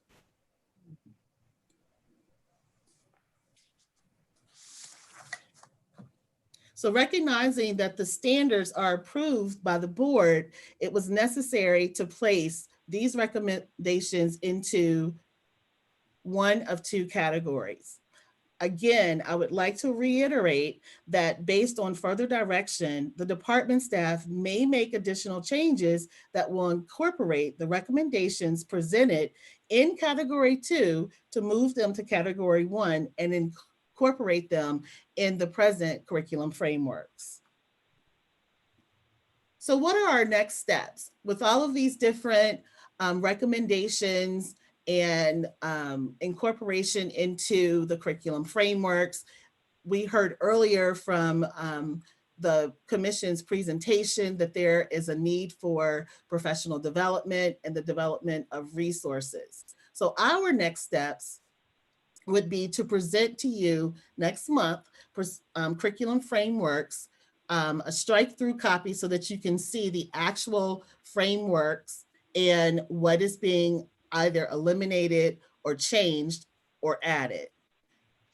We also would like to communicate these edits to school divisions through a superintendent's memo, and then of course, using other communication mechanisms such as Teacher Direct, our newsletter that is communicated to our history and social science contacts and leaders, and then also to the public. Since the inception of the commission, we have had so many different museums, cultural organizations, universities, historians reach out to us to find out how they can help and best support the edits or the recommendations to our curriculum frameworks. Those recommendations that we do have in category 1, anticipating that they would be approved, our program has already started working on resources to reflect those edits. Throughout this year, again, providing a variety of professional development, because as was stated in the presentation earlier, we have many teachers and students and communities that are unfamiliar with this history. Slides 13 through 15, this is the selected bibliography that the work groups and the standard subcommittee used for their, utilized for their technical edits. And as you can see, it is a very exhaustive list. I don't believe, and Dr. Nubia Alexander may want to chime in a little bit later, this is probably not everything that they use to develop the recommendations.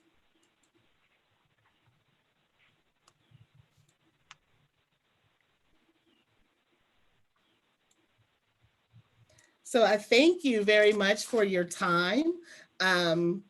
At this time, the team and I would be happy to take any questions regarding any of the information that has been presented. But before that, I guess I should say the superintendent recommends that the Board of Education receive for first review the recommendations from the Standard Subcommittee from the Governor's Commission on African American History. So thank you, Mr. Gecker, and I'll take questions. The team and I will take questions at this time. Thank you for the full and complete presentation. And frankly, thank you for the joyous manner in which you presented. It's a pleasure to listen to, honestly. So, thank you, Mr. Gecker. Okay, any questions? Dr. Lane first, I guess. I see him. I just wanted to provide wrap-up comments and just say, again, a thank you to Kristania and the team at the DOE and especially the commission. I just wanted to reiterate that just because something was placed in category 1 versus category 2 doesn't mean it's a better change or a lesser change. It was just really a matter of form and process that we were trying to assess. Obviously, we're really appreciative of all of the recommendations and hope to support them all. The other thing I would say is the governor received this in early August. We had basically about a month before we started putting together the board packet. And as we, even yesterday, are reviewing these, we're finding things where we say, well, when they put it here, it's substantive, but maybe there are other places that we could put some of their edits that actually don't change the meaning of the standard.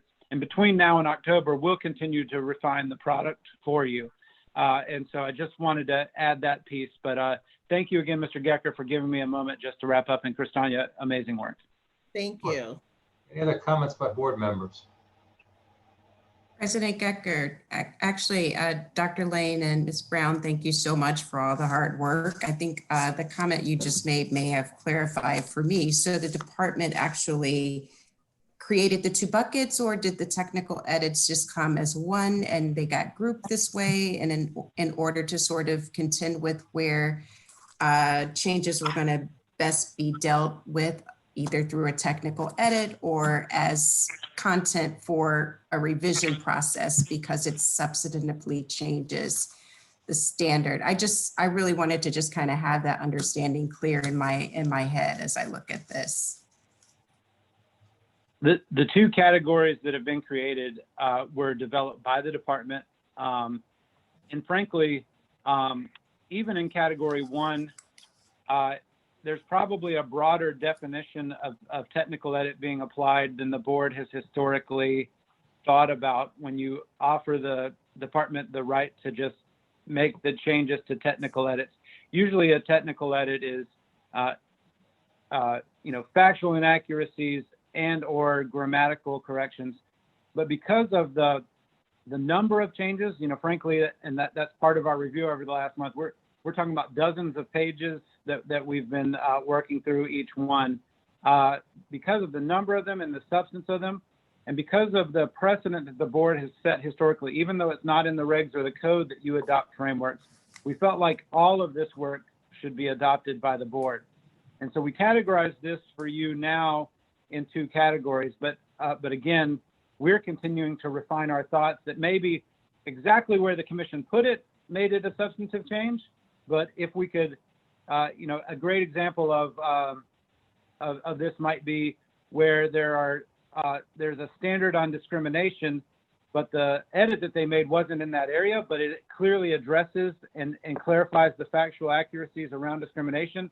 If we could put it there, it might be falling more into this shorter term edit type of process. And so we'll continue to refine that over the next month. But the categories as they're outlined today were done by the instruction team. Thank you, very helpful. Dr. Duran?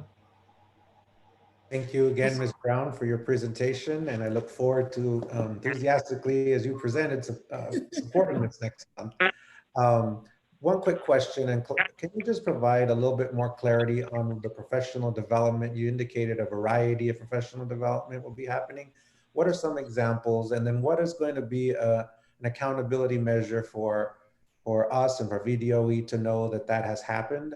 I think, again, that's going to be paramount to how this will be able to be implemented and actually happening in classrooms. And so I just wanted to hear a little bit more about what that looks like.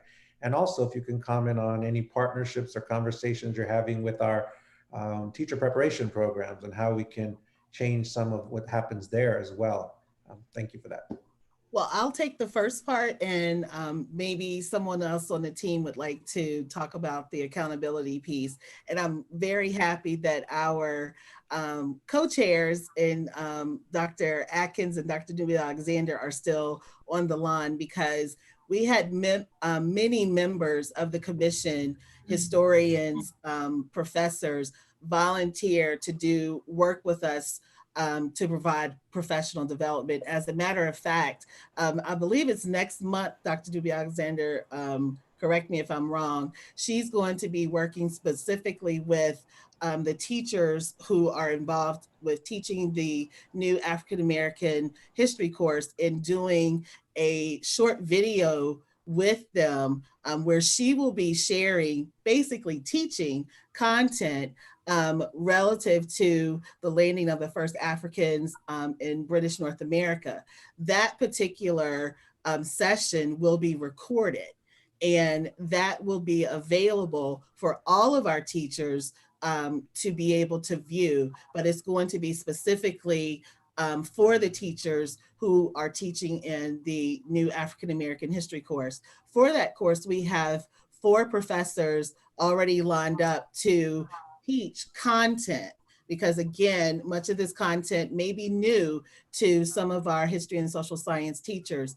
All of those sessions with those teachers will be recorded. As we are in a virtual situation like we are right now, we have the opportunity to videotape those sessions for content purposes. Also, we have started this year, the History and Social Science program, a professional development series, which is called Building a Community of Learners. And during the month of August, we lined up with 4 different museums to present content and the use of resources and the development of resources. As a matter of fact, tonight, we have a series with the Library of Congress. Last month, we had a session that was also taped with the Virginia Museum of History and Culture. We have also lined up sessions with the Civil War Museum. And we also have a session, I believe, I can't give you the exact date, with the Moton Museum. Many of the topics that were recommended as edits to the curriculum framework, we have either been in contact as they have reached out to us, or we have reached out to them for content, building background knowledge for our teachers. Now, the second phase of that, with building a community of learners, many of the teachers that are involved in those sessions, we have asked to create resources based on what they learn, so that we can then take those resources and post them on the website when these recommendations are put in place in our curriculum frameworks. So there won't be a lag time between the document being posted of new content and resources to help teach that new content. As far as working with accountability for that, Dr. Lane, if you wouldn't mind, I'll defer to you. Yes, thank you.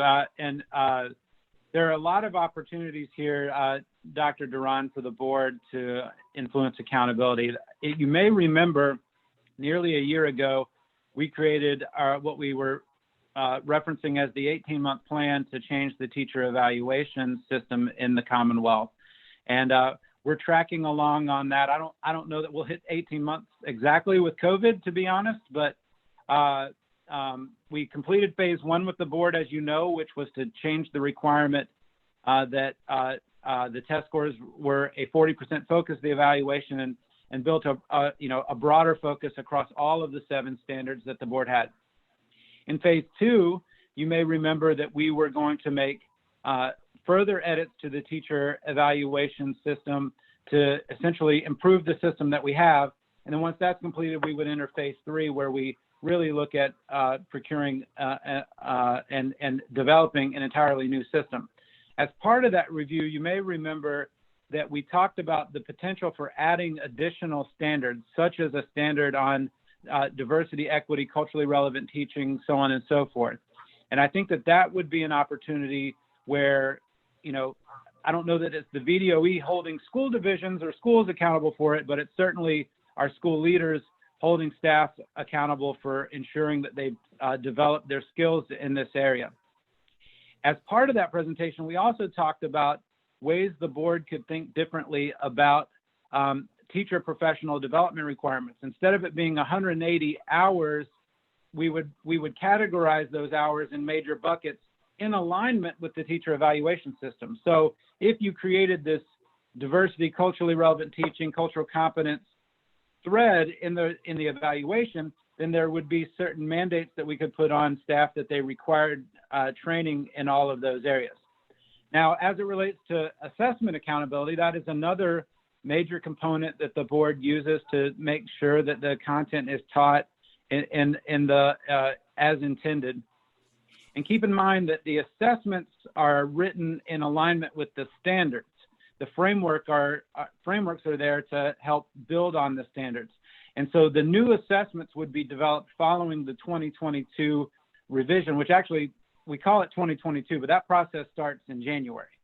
And so in building the new standards, we will immediately upon completion of that begin building new assessments. And then that is the student accountability for the content as well. Thank you, Dr. Lane and Ms. Brown. That was very helpful. And I think as we move forward, Dr. Lane, I'm glad you reminded us and brought back into the conversation what we need to be considering as we think about professional development. And I agree, I don't think it's about VDOE holding school districts accountable, but how do we make sure our staff and our school districts are supported in a way to get the consistency of the professional development that we want and need to see across the Commonwealth. So I appreciate that and look forward to further conversations on that. And again, as a side, I just hope we'll also be continuing these conversations with our four-year universities, our teacher prep programs, to how we help prepare teachers coming in. I think that's a whole other avenue of a way we can help prepare our staff better. So, thank you. Mr. Gecker, may I comment? Yes, of course. Thank you. Dr. Duran, also in one of the recommendations was around licensure, be that the initial license or the renewal of the license, that a part of that professional development would include African-American history, cultural competencies would be embedded in the coursework that's required for the license or the renewal of the license. Very similar to the Department of Education, I guess 2 or 3 years ago, required that teachers and those who hold a Virginia license actually take a course in literacy for special education students. And that was very helpful to be able to push that out to all of our staff, including leadership. So we would be heading along that same pathway, and that's our recommendation. Excellent. Thank you, Dr. Atkins. Thank you. And Dr. Wilson. Thank you, President Gecker. Dr. Atkins, I appreciate you mentioning the importance of building and division leadership as part of that professional development plan and the incorporating them. So thank you for that. And then just very generally, Kristana, I appreciate to the department and the commission as well, this commitment to process and thinking through step by step how we ensure a process for moving forward with the recommendations that have been made. So I just wanted to acknowledge your commitment to that, our commitment as a board to that, and giving us the opportunity to think through next steps and how appropriately we move forward. So thank you. Thank you. All Mr. right. Gecker. Mr. Yes. Gecker. Ms. Holton. Thank you. I'd like to chime in and join others in thanking Ms. Brown for her and her team's hard work, and in particular, how quickly you've worked to respond to the commission's recommendations. I do note that we have heard a lot of public comment. I think Mr. President Gecker mentioned this at the opening of the meeting. There have been a handful of dissenting voices, but I note that the vast majority of the public we've heard from, including noted history scholars in the K-12 space and in higher ed, and the cultural museums from Colonial Williamsburg on across the Commonwealth, have all been very, very supportive of the agenda items that we're presented with today. I do have one question for Ms. Brown, and that is, and maybe this is for Dr. Lane as well, but as you wrestle with this two-bucket approach, are you, I trust that you are continuing to confer with the co-chairs of the commission. Yes, ma'am. If as you come back, if they have views that are different from the departments in terms of how quickly we should be able to move on these items, which should be in bucket 1 versus bucket 2, for instance, I'd appreciate it if you can alert us to that. You know, we want their continuing feedback, and we want to act as quickly as we can on their recommendations, but obviously also honoring our ongoing standard processes. So if there are things that we can't do quickly as the commission leadership would think that we should be doing, I would like to hear about that and have us deliberate together about if there are other options we can look at. So that's just somewhat a question and somewhat a comment. And Ms. Holton, I will say, absolutely. We finalized our documents, as you can see in your agenda yesterday. And I can assure you that I called Dr. Atkins last night to let her know our approach. And we're working to schedule a meeting with all 3 of the co-chairs to review this in the coming week, where we can make sure that we can get on the same page and really discuss a couple of those items I mentioned that may be in the substantive category now, but maybe if we shifted it around, could find some evidence to make it technical. And certainly we'll make sure we work hand in hand with the commission, and we'll commit to that. Thank you. Okay, anybody else? If not, I'd like to thank everybody again for their participation on this item. And, you know, we accept it for first review, and we will, you know, look forward to dealing with it next month. The sooner you can get the list out, the revised list, the better. You know, Dr. Lane and I had a call, I guess Monday, James, to go over what was then the list. You know, we spent a couple hours going through item by item. And so the sooner you can do it, the better in terms of preparation for the next meeting and where we go from there. So thank you all very much. We've been doing this now for, you know, almost 2 hours. It may be an appropriate time for a break. You know, if there's a lot of, you know, resistance from the board on that issue, I guess I'd reconsider, but I see some support. So finally, I'm going to get something through the board, and I guess we will go to break and be back at noon sharp, if that's okay. Thank you. Thank you.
Let me see that baby. Oh, the puppy's here. He's here. Oh, I thought I'd let him make an appearance. look at that sweet face. He's a little wet from the rain outside. Hold him up a little bit more, Emily. Oh, he's so cute. So this is Kobe. Hi, Kobe. How big will he be ultimately? The vet estimates about 25 pounds. When we went for his first appointment on Tuesday, he's 4.5. So he's a little bitty thing. He's a lot of fluff right now. It's really cute. So we've been working on trying to brush his hair with golden doodles. You gotta keep their hair brushed so they don't get matte. So we're trying to get him used to that. Yep. Nothing better than a dog in a home. Well, 3 a.m. I might disagree, but generally speaking, he's doing very well. Those are my favorite dogs, Emily, golden doodles. I just love them. Yeah. I don't have one right now because of time, but I babysit 3 different golden doodles all the time. So, my friends who have them. I mean, I haven't even had him a week yet, and I feel like he's already made such progress. They're very smart dogs. I mean, amazing. Yes, we are starting training next week because we're gonna get socialized and be a good puppy. Where are you doing your training, Emily? Right now we're gonna do Petco. They don't have any group puppy classes because of COVID, so it's gonna have to be private, which, you know, not thrilled about, but we gotta get him well behaved.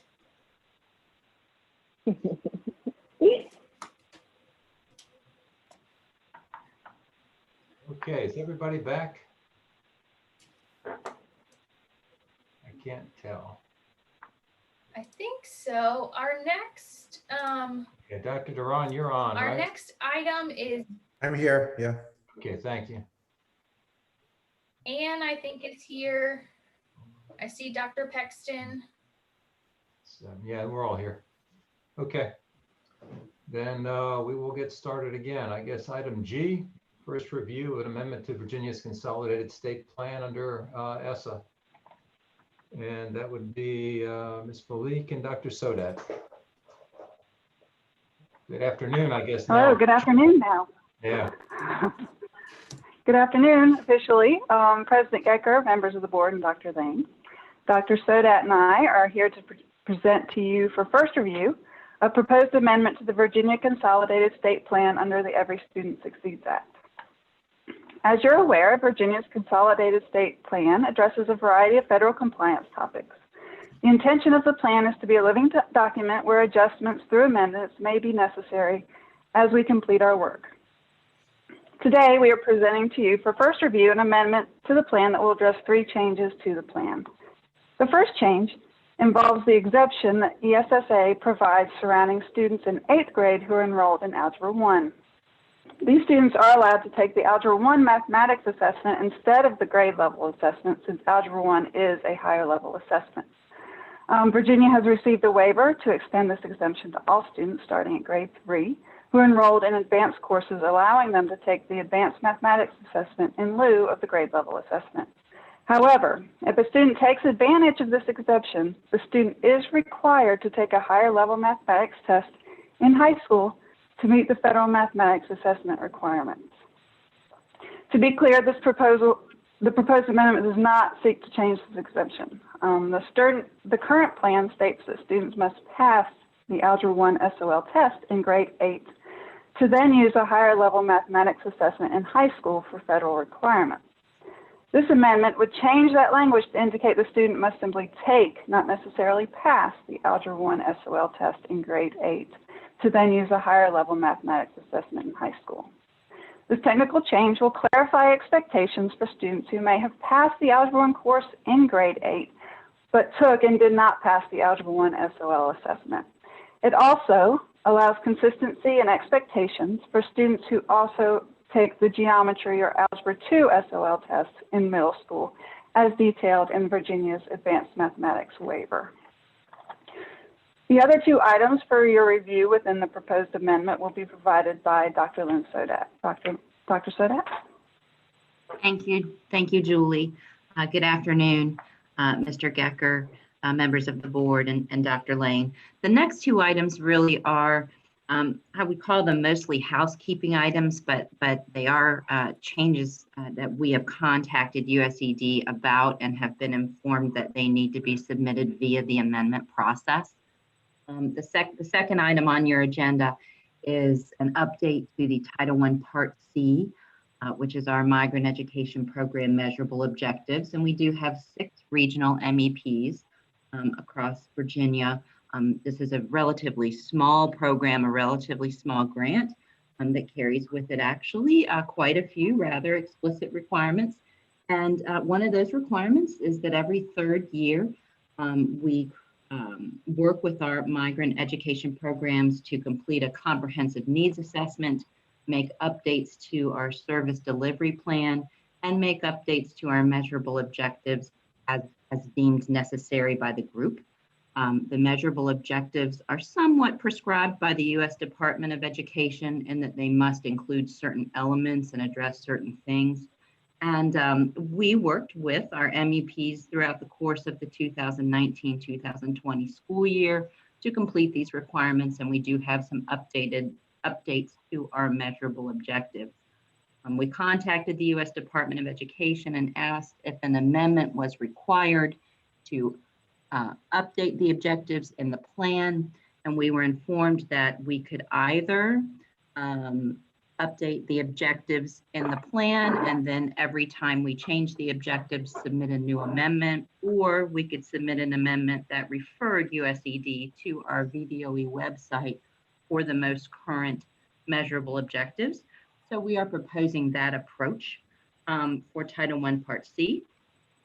And then the third item for your consideration is an addition to the language that we provided in our ESSA state plan on state uses of funds under Title IV Part A, Student Support and Academic Enrichment Programs.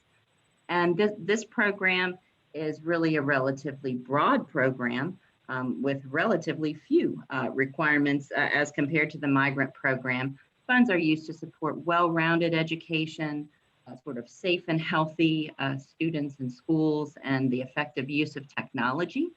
Our current state plan describes our use of our state set-aside funds to support our school divisions with technology integration and digital literacy. During the 1920 school year, the need to support our school divisions in addressing technology readiness, infrastructure, access, connectivity, as you can imagine, data security, and their E-rate participation emerged. We did contact USED to see if our plan was written broadly enough to incorporate those uses of state activities funds to support our school divisions, and we were told no, that we needed to submit an amendment to add that language so that we could support our school divisions with those initiatives. It's certainly an allowable use of funds. It just needs to be included in our state plan. So that is the last one, I believe, Julie, for this amendment. All right, thank you, Lynn. So we anticipate the board will take action on the amendment at the October board meeting. The Superintendent of Public Instruction recommends the Board of Education receive for first review the amendment to the Consolidated State Plan. Mr. Gecker, we would be happy to respond to any questions. Are there any questions? I don't see any questions. So thank you for the presentation, and the board is happy to accept it on first review, and we'll see you in October. Thank you. Thank you. Okay. Item H, first review of a process to certify a list of qualified persons for the Office of Division Superintendents of Schools. Good afternoon, President Ms. Pitt. Gecker, members of, can you hear me? Yes, thank you. Good. President Gecker, members of the board, and Dr. Lane. At the request of the board, I am pleased to present to you a process to certify a list of qualified persons for the Office of Division Superintendent of Schools. The Constitution of Virginia requires the Board of Education to certify to the school board of each division a list of qualified persons for the Office of Division Superintendent of Schools, one of whom shall be selected to fill the post by the division school board. I will begin by giving you some historical context. Prior to 1993, the Virginia Board of Education did not issue a division superintendent license. Rather, the names of individuals who met the qualifications to serve as a division superintendent were placed on a list of eligible superintendents. Individuals would submit an application, which would include transcripts, experiences, letters of recommendations, and if individuals met the requirements, their names were presented to the Board of Education each month, and the Board of Education would certify those names for the list. Periodically, a status report would be sent to those individuals whose names were on the list to inquire if they wanted to continue their name on the list and to update information and to receive a status on any professional development or experiences in which that individual had completed. There became more of an issue for individuals when they would go to another state, they didn't have a license. There was this eligible list, which other states were very unfamiliar with, and the individual had no credential to give to that other state or even to school boards to show that they had met the requirement. There was just the list.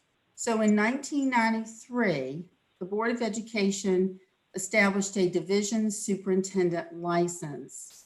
Once that license was established, no longer did staff bring to the Board of Education a list of individuals who met requirements for the list of eligible superintendents. That list continued to be maintained and is to this day. When someone requests that list, we can generate it from those individuals who hold an active division superintendent license. Currently, the Board of Education has 4 options from which an individual may be eligible for a division superintendent license. I'm just going to very quickly go over those with you. The first 3 options all require teaching experience as well as experience in administration and supervision. Option 1 requires that an individual must have a doctorate in educational leadership. Option 2 requires the individual to have a master's degree, be eligible for the administration and supervision endorsement, as well as have 30 graduate hours beyond the date the master's degree was conferred. Option 3 is requires that an out-of-state division superintendent license be held. The fourth option, which is the one that is used most infrequently, is when a school board has selected a candidate who does not meet options 1 through 3, but has a master's degree, has a minimum of 3 years of successful experience in a senior leadership position, such as a CEO or a military officer, and we receive a recommendation from the school board that this individual is the candidate of choice for the superintendency. Now, those are the options. Many times, school boards will contact me and they want to announce a superintendent pretty quickly, someone who may be coming from out of state or who may be applying through option 4, and they want us to expedite the request, which we have honored. So it's not unusual for us to turn these around very, very quickly within 3 or 4 days. And that will change with the proposed process. And the proposed Board of Education procedure to certify the list of qualified persons for the Office of Division Superintendent is as follows. Initially, we will bring to the board a list of everyone who has an active division superintendent license to ask the board to certify those individuals. Subsequently, when new applications are received by the department, we will review them to ensure that they've met the requirements in options 1 through 4. And we will bring those names to the Board of Education to certify. Once the certification by the board, our office in Teacher Education and Licensure will issue the division superintendent license. The timeline for the certification and the issuance of the division superintendent licenses will certainly depend on the receipt of the completed application packet and the Board of Education meeting dates. So there will need to be some notice to school boards that they will need to prepare in advance because that's not always happened in the past. So the superintendent's recommendation is that the Board of Education receive for first review the process to certify a list of qualified persons for the Office of Division Superintendent of Schools. Thank you. Thank you. Are there any questions? I have a question. Dr. Wilson. Patty, thanks very much for the history on the whole process and the recommendation. So just to clarify, with this new process, it will not be until the board certifies an individual that the division superintendent license will be released. Is that correct? Or is that, am I not hearing that right? Yes, ma'am, you are accurate. The board would have to certify the name, and then we would immediately, after the board met and certified the names, issue the division superintendent license. Dr. Duran? Ms. Pitts, can you explain then if the board is doing that and there's a request for a hire or someone that needs a certification in the interim when we may not be meeting, as we don't meet every month, that we meet once a month, what will happen then for those individuals, for example, when we don't meet in February or in August and there's a span from July to September, how would we support those school districts or those candidates? That would be the major change in this process.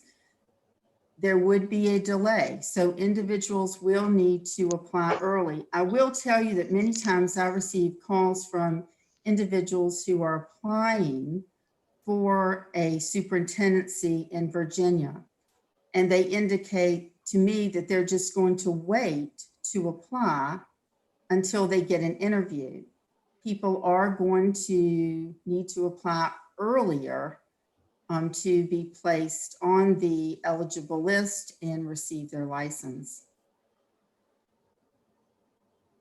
So to follow up, there could be individuals that would have to wait 2 months to get their license then if we're not in session. And that would be, then that individual actually could not start in their position as superintendent without that license or be hired.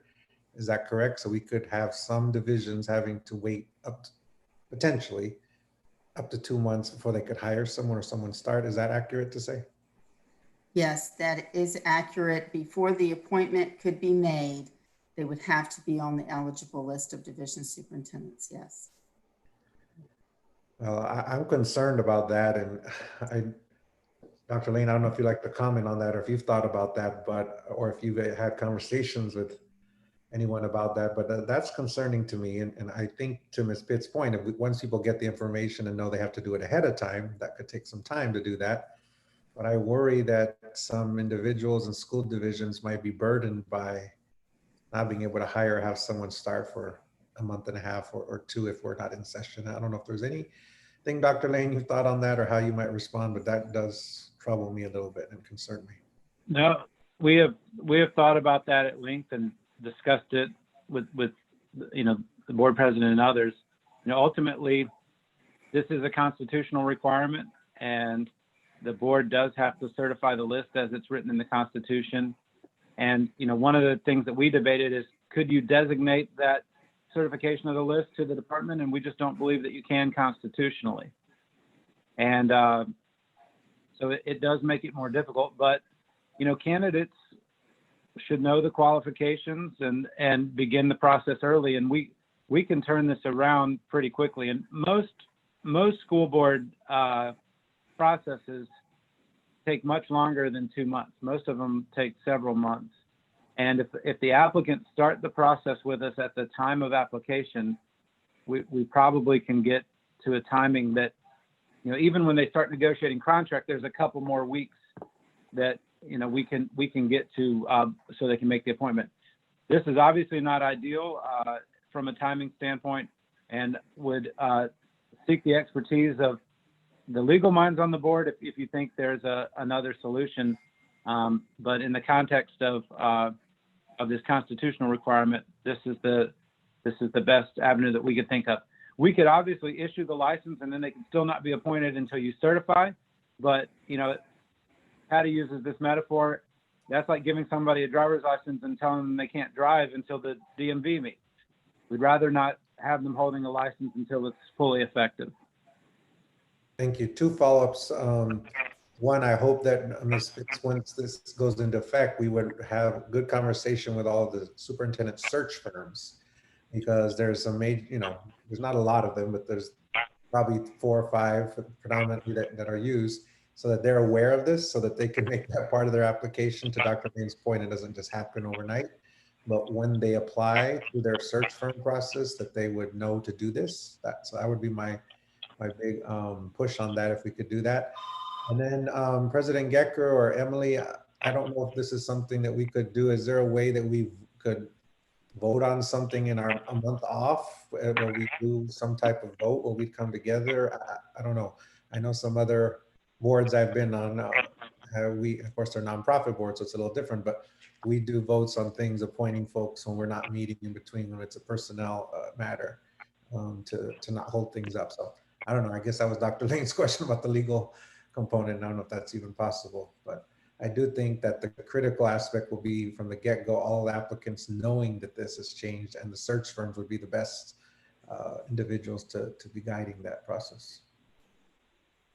And I think we also need to engage in a conversation with the School Boards Association as well, so that they can inform all of their membership if this requirement is changed, because they are the ones making these decisions. But you are completely right. It will change the timeline, and people will need to apply earlier.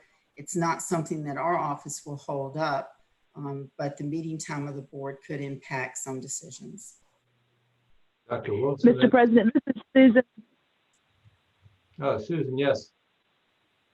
I've been working with Patty on this issue, and just to get to the question that was just asked about voting on something without a meeting of the board, FOIA prohibits that. So there would not be a way for the board to vote on the list of eligibles unless they were in a public meeting.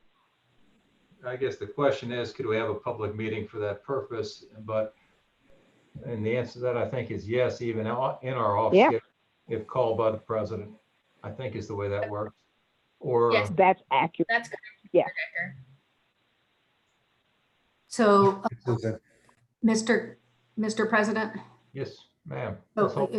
I appreciate Francisco raising this issue, and we'd hate to hamper division's flexibility unnecessarily if there's a way around it. The one that me most is option 4, which, as Patty notes, is the least frequent option. But if somebody is hiring somebody outside of the normal licensure process, hiring a CEO from business, say, right now they have to be recommended by a school board interested in employing the individual. So in other words, the school board would have to vote to decide they wanted to employ them, and then we would have to put them on the list.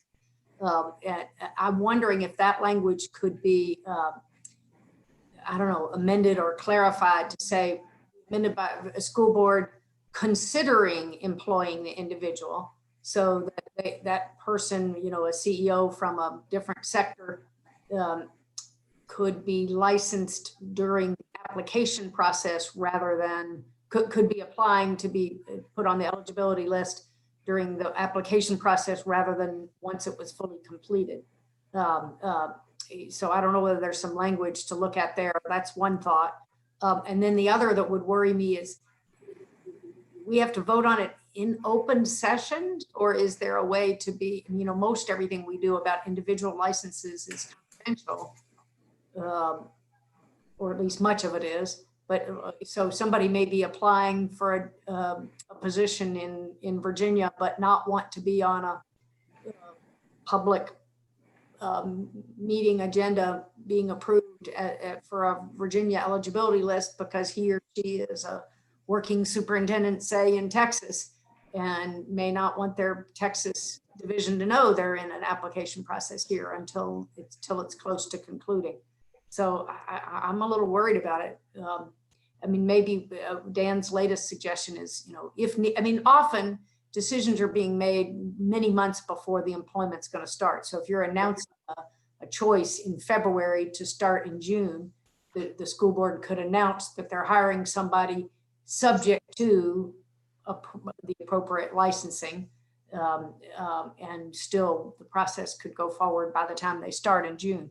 But on the rare occasions when you don't have that kind of a window, maybe we as a board could agree to schedule emergency meetings. I mean, you know, hopefully it wouldn't come up too often. So in response to your first suggestion about considering allowing individuals to apply themselves for option 4, is that, you know, that was a requirement that's been in place for many, many years. There are only about 10 individuals who have active licenses now, who received the division superintendent license under option 4. The concern is that that option is an alternate route and is based upon a school board that has already interviewed the person and feels that that individual who may not have educational background and experience is the best for that particular position. So I would caution a little bit about making that a requirement that anyone could apply who had a master's degree, who had a leadership position, without having some kind of vetting by a school board that really wanted to hire the person. Yeah, so, and just to clarify, I wasn't suggesting that we drop the requirement of school board information, but that maybe the school board, instead of saying we want to hire them, would say we have determined to interview them, or we've determined that we're interested in them. So in other words, lessening that the requirement from the school board be not this is our candidate, but this is one of our candidates, or so. And I don't know how you would get the language right on that. But again, if Patty, am I right that our public meetings would be, it would be public, that whether through this option 4 or through any of the routes, that a candidate is, it would be public that candidate XYZ is asking to be placed on the eligibles list? Right, we would bring a list to you each month, reinstating what we did prior to 1993. And this would be after the individual's credentials application had been reviewed. Then we would bring those forth to the Board of Education to certify. And what we will need to do, even for option 4, is to inform and educate school board members of the change, because many times they are collecting the credentials the day before they're trying to appoint. So, and many times I have to say, well, the person has to have a division superintendent license. You must submit the credentials. They overnight them to me. So it will just be a shift for individuals that they will need to give this priority, and really should make and include in their notice when they're advertising that individuals need to begin collecting their application and paperwork to be prepared if they are appointed.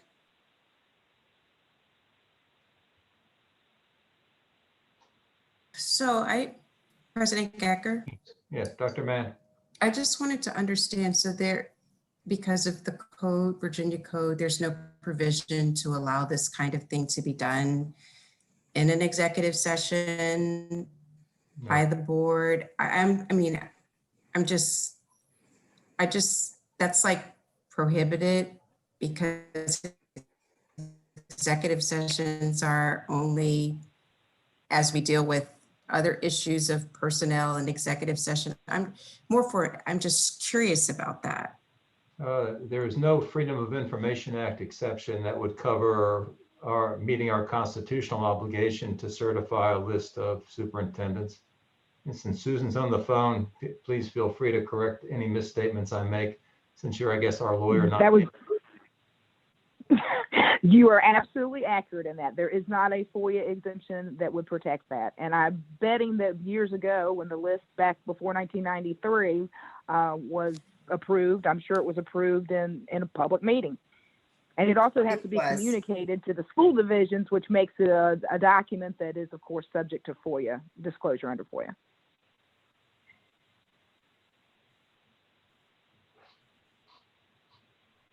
Okay, anybody else on this topic?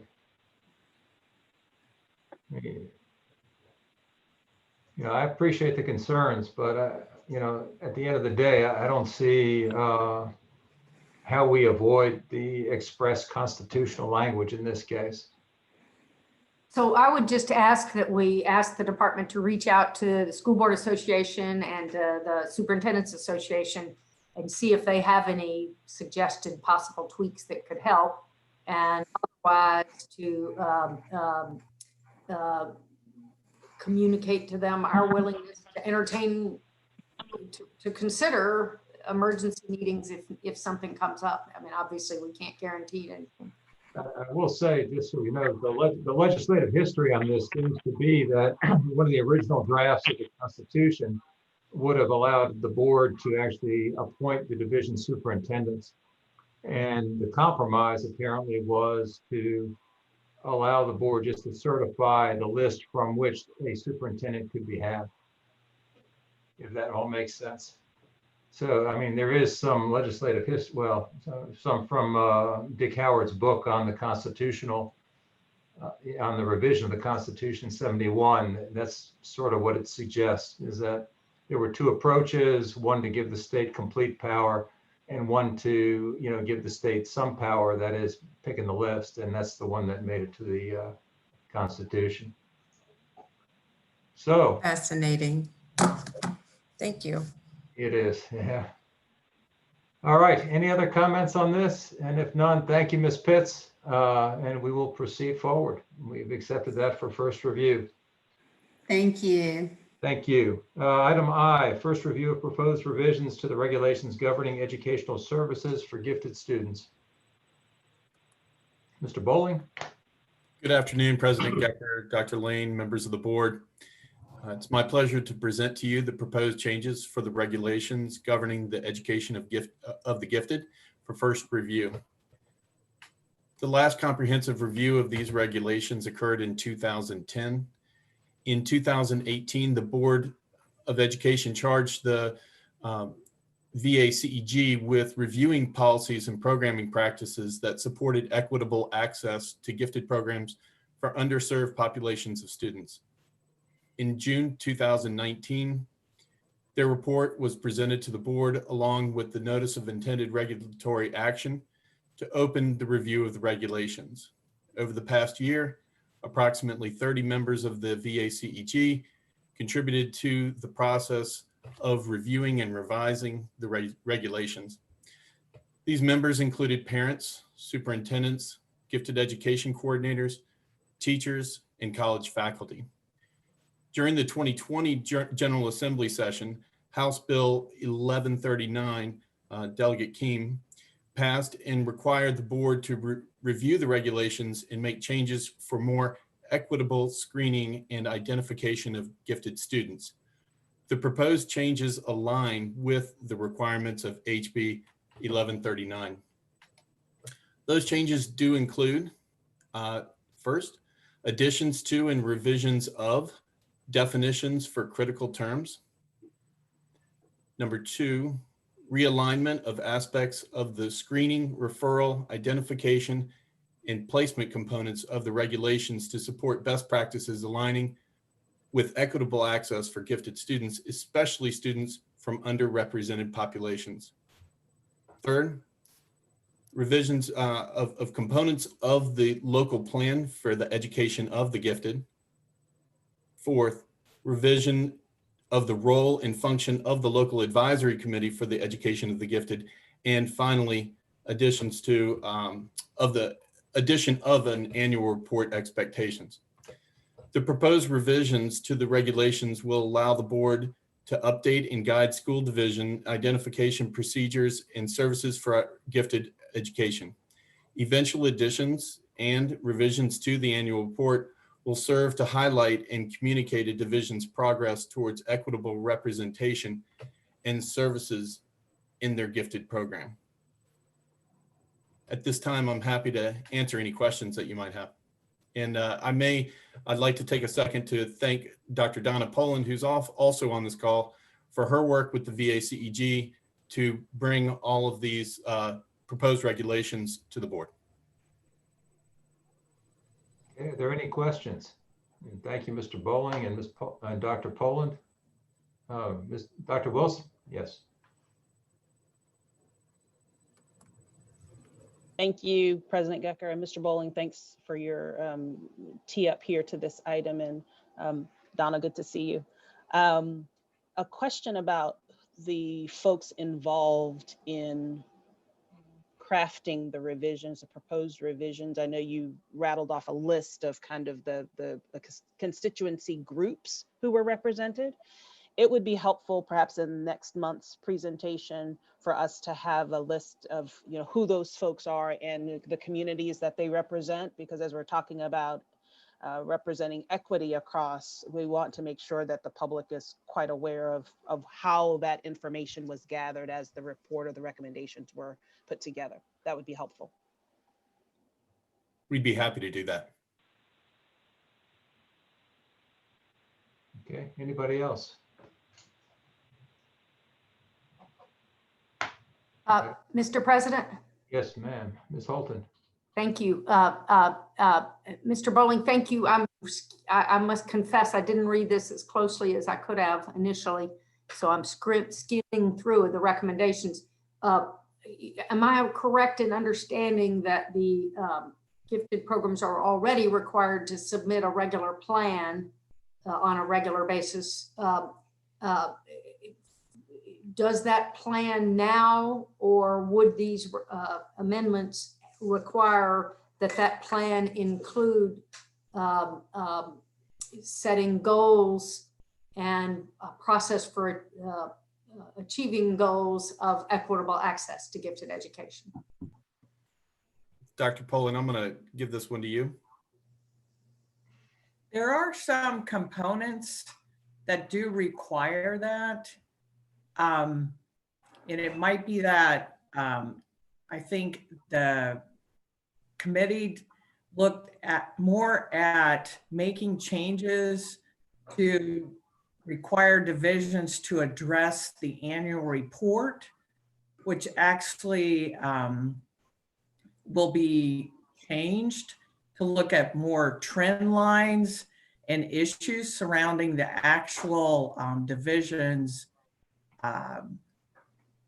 representation across all populations.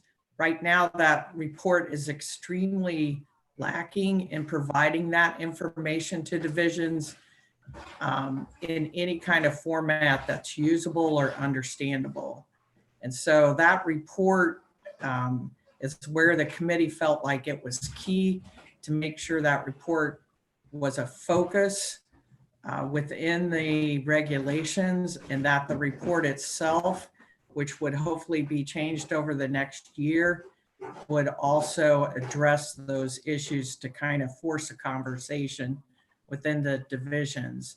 There are goals within the plan that address different aspects, and I don't think it specifically calls out that they have to have a plan of action to address underrepresented groups, but we could certainly add that.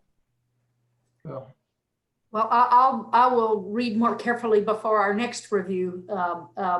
Would be interested in that topic. I'm conscious of the conversations going on around the governor's schools right now, and I know that's a different question from this directly, but I'm also aware of the literature on gifted programs across the country tending to not reflect students from underrepresented backgrounds the way they should, and missed opportunities there, and how some of the testing and methods for identifying students for those programs are skewed in a variety of ways.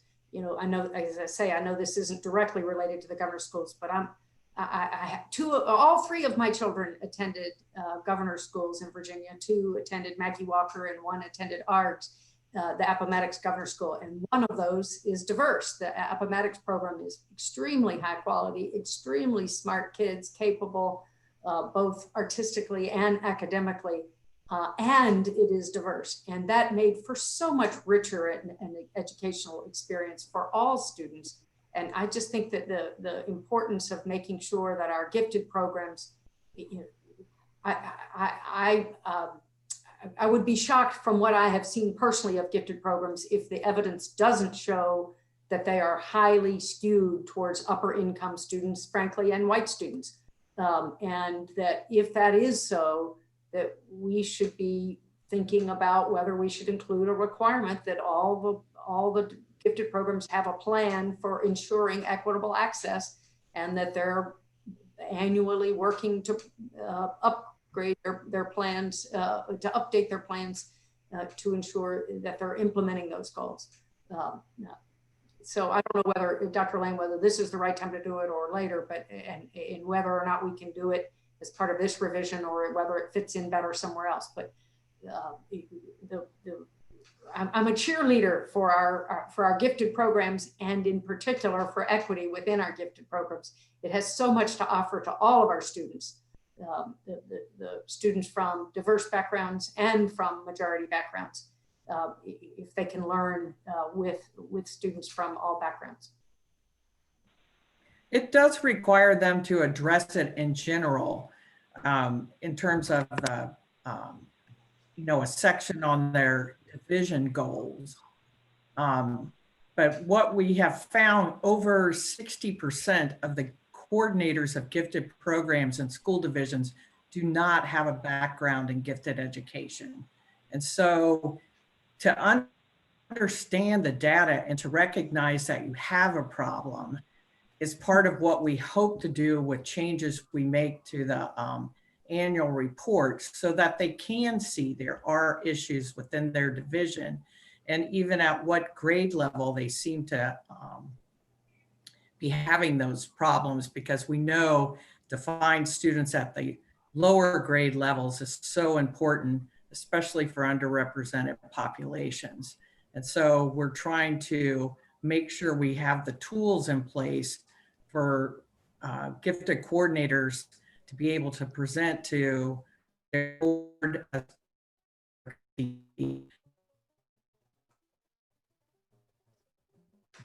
This is where we stand, and this is how we're going to try to make change. So while they have general requirements,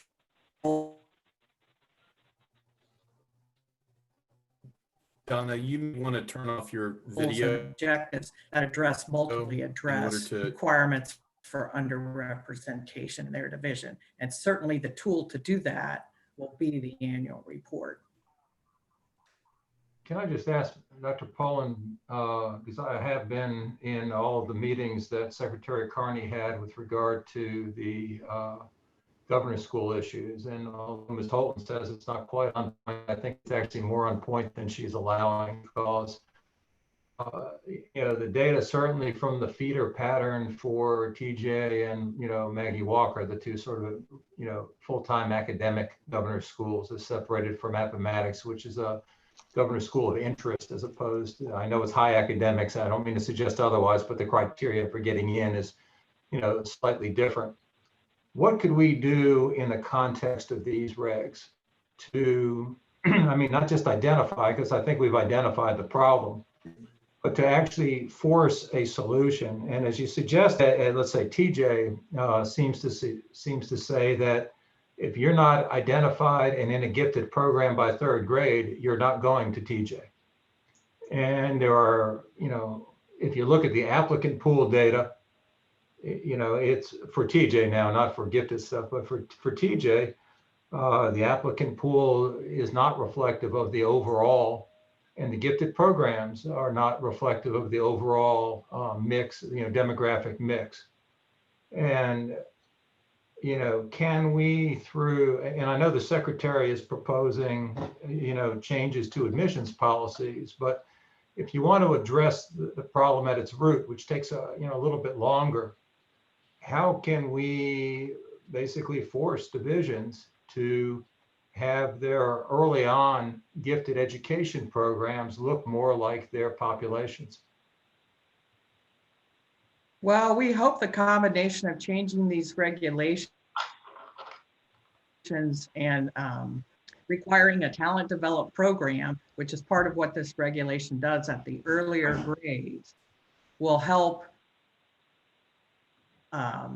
force that issue of being more representative of the underrepresented populations, in combination with the annual report to provide the data that shows they are not being representative of their community. I think part of what's been missing all along is there's a lot of mathematical calculations and a lot of other things that have to be done to take the annual report as it is right now and to be able to look at those things.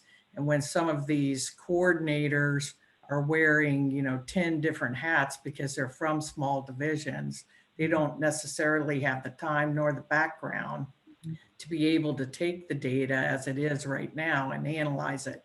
So what we hope to do is to provide that information, not only a snapshot of what's happening in that year, but also trend lines over 3 years, so that they can see these are the changes we're making and this is the impact that it's having. And certainly the talent development program, which is part of the proposed changes, is at the younger grades, is a way to find students.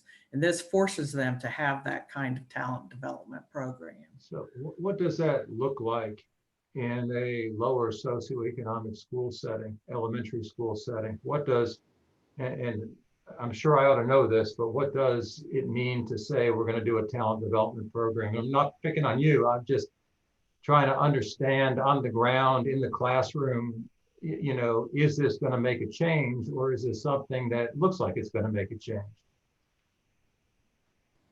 Those are the same kids, same parents going to push the same kids into the gifted programs, regardless of whether everybody is, in the language of the proposed regs, exposed to advanced and enriched curricula and instruction. Well, basically, the research shows that talent development programs do make a difference for many students, especially low SES backgrounds.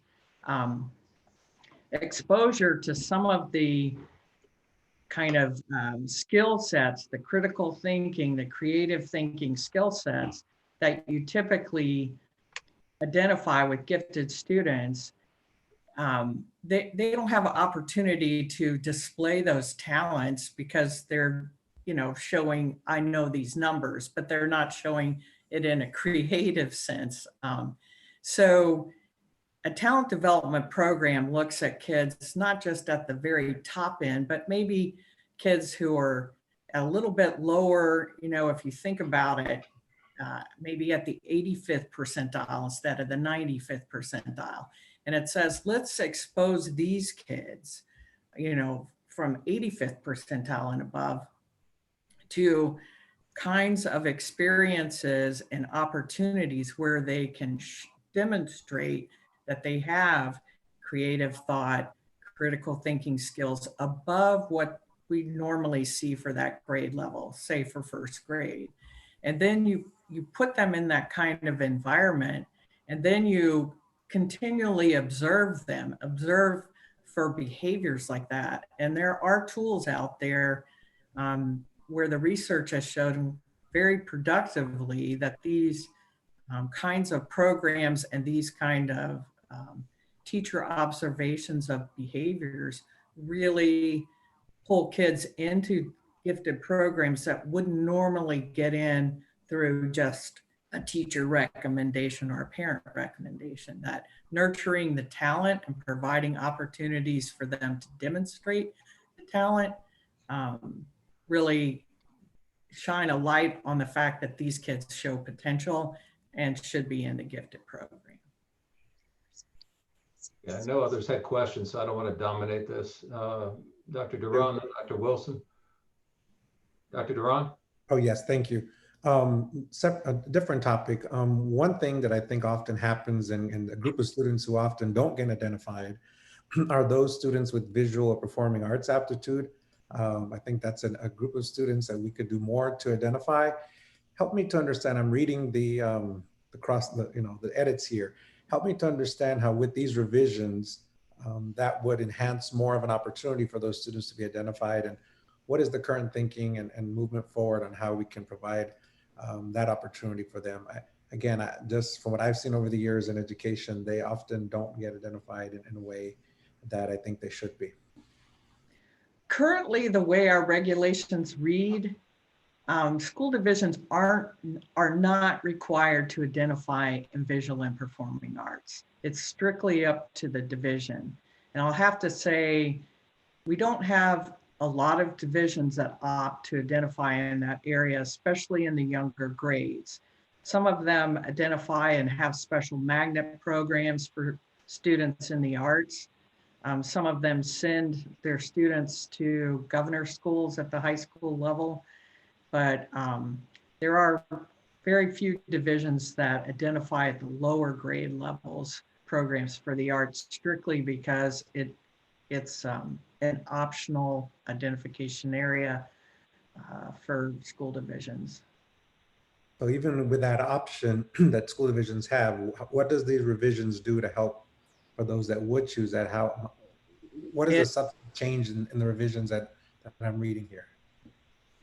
It doesn't force them in any way to identify in that area. And for those divisions that do identify in that area at the lower grade levels, again, they would still be held accountable, just like, general intellectual aptitude or specific academic aptitude to look at a diverse population. Dr. Duran, I do believe that it also, by number one, defining what equitable representation means in the first section and related changes throughout the document, it requires the school divisions to reflect on their representations in each of the areas that they do identify, and then further highlights ways that they can improve by looking at that data. Thank you. Dr. Wilson? Thank you. Thinking about the question of what we're trying to accomplish, what problem are we trying to solve? It would be very helpful to me to remember or to have you all provide if there's an existing template or boilerplate that we ask divisions to complete for their annual plan. What specifically, aside from the descriptors that we have out there, is there something specific that across the Commonwealth we ask all divisions to report X in Y way? That would be helpful. And then if such a thing exists, if we are intending to change that, if there's a draft of how we are assuming the new regulations would then apply to the new boilerplate, if there is such a thing, so that we as a board are assured that as we're moving toward more equitable identification of students, that we know that we're comparing the same thing across divisions. Is that an unreasonable question or request based on what we currently have versus what we're thinking we're going toward? So the regulations require that there be an annual report, but not exactly what is in the annual report. That's up to the division. Up to the state to require.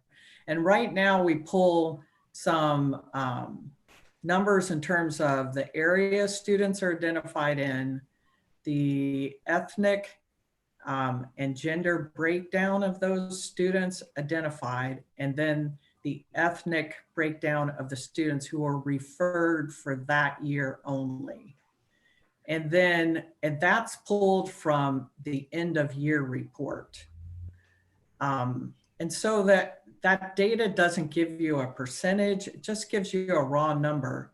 And it's just out there. You don't know if 20 students who are Asian is a representative of the group in your division or not. So then Dr. Poland, the data that you pull at the state, at the department level, right? How is it then that if the intent is to move for divisions to move the needle toward more equitable identification and services, right? How is it that the divisions know? Certainly they set out their goals in their annual plans, but right. What is the connection, I guess, between the data pull at the state level to the annual plan, and then what's the accountability measure if there is such? And that may be a conversation for our next meeting, but I certainly am curious about how those things from the state perspective and the board perspective speak to one another. And right now, I don't think they do. I think the divisions make their goals, and but then there's no accountability. And the reason I think that is because the annual report is very basic and doesn't really address those issues. And that's why I think it's important that both the regulations require that there be an annual report and that it be presented to the board and to the community, so that there will be some accountability. And that annual report needs to change to provide both information in terms of comparison between what a gifted program looks like demographically, and then what the division looks like demographically, versus what students that are referred look like demographically, and then trends over time, as well as, basic program numbers and things like that. So I don't think there's been that accountability because the data hasn't been, it's been out there that they have to do the annual report, but not that it has to be presented to the boards, and that it has to be presented to the community, and that it's in any kind of fashion, or that, what is in the annual report is actually some measure of accountability of what they've done versus their goals. And this is a great opportunity for us to look to the future and what we do need to collect and what we do need to post and how we can make it more transparent and hold school divisions accountable for representation of the underrepresented groups in their divisions. So we will be looking at adding that. And just to piggyback on what Michael just said, to give you all a reminder about where we are in the process, we're at about a step 2 in the 6-step regulatory process. So this is your opportunity at the proposed stage before you approve it, before it goes for executive branch review, to really get your fingerprints on it and to work with us over the next month or two, so that we get it in that final format. We can certainly make changes when we get to the final stage, but it's best to make those changes while we are in proposed stage right now. President Gecker? Yes, Ms. Davis-Vaught. I would like to, I don't know if this is possible at this time, but I would like to have a general idea of what each of the divisions are doing. What are they using to identify these children, and what it is, what test, what measure. And I'd like to just have a general consensus of what each division is doing. Are they just identifying gifted children in this area or that area? I'd just kind of like to get a rundown of what everybody's doing, if that's possible. Yeah, and I think we can certainly make that available to you all as well. Thank you. So, Mr. Gecker,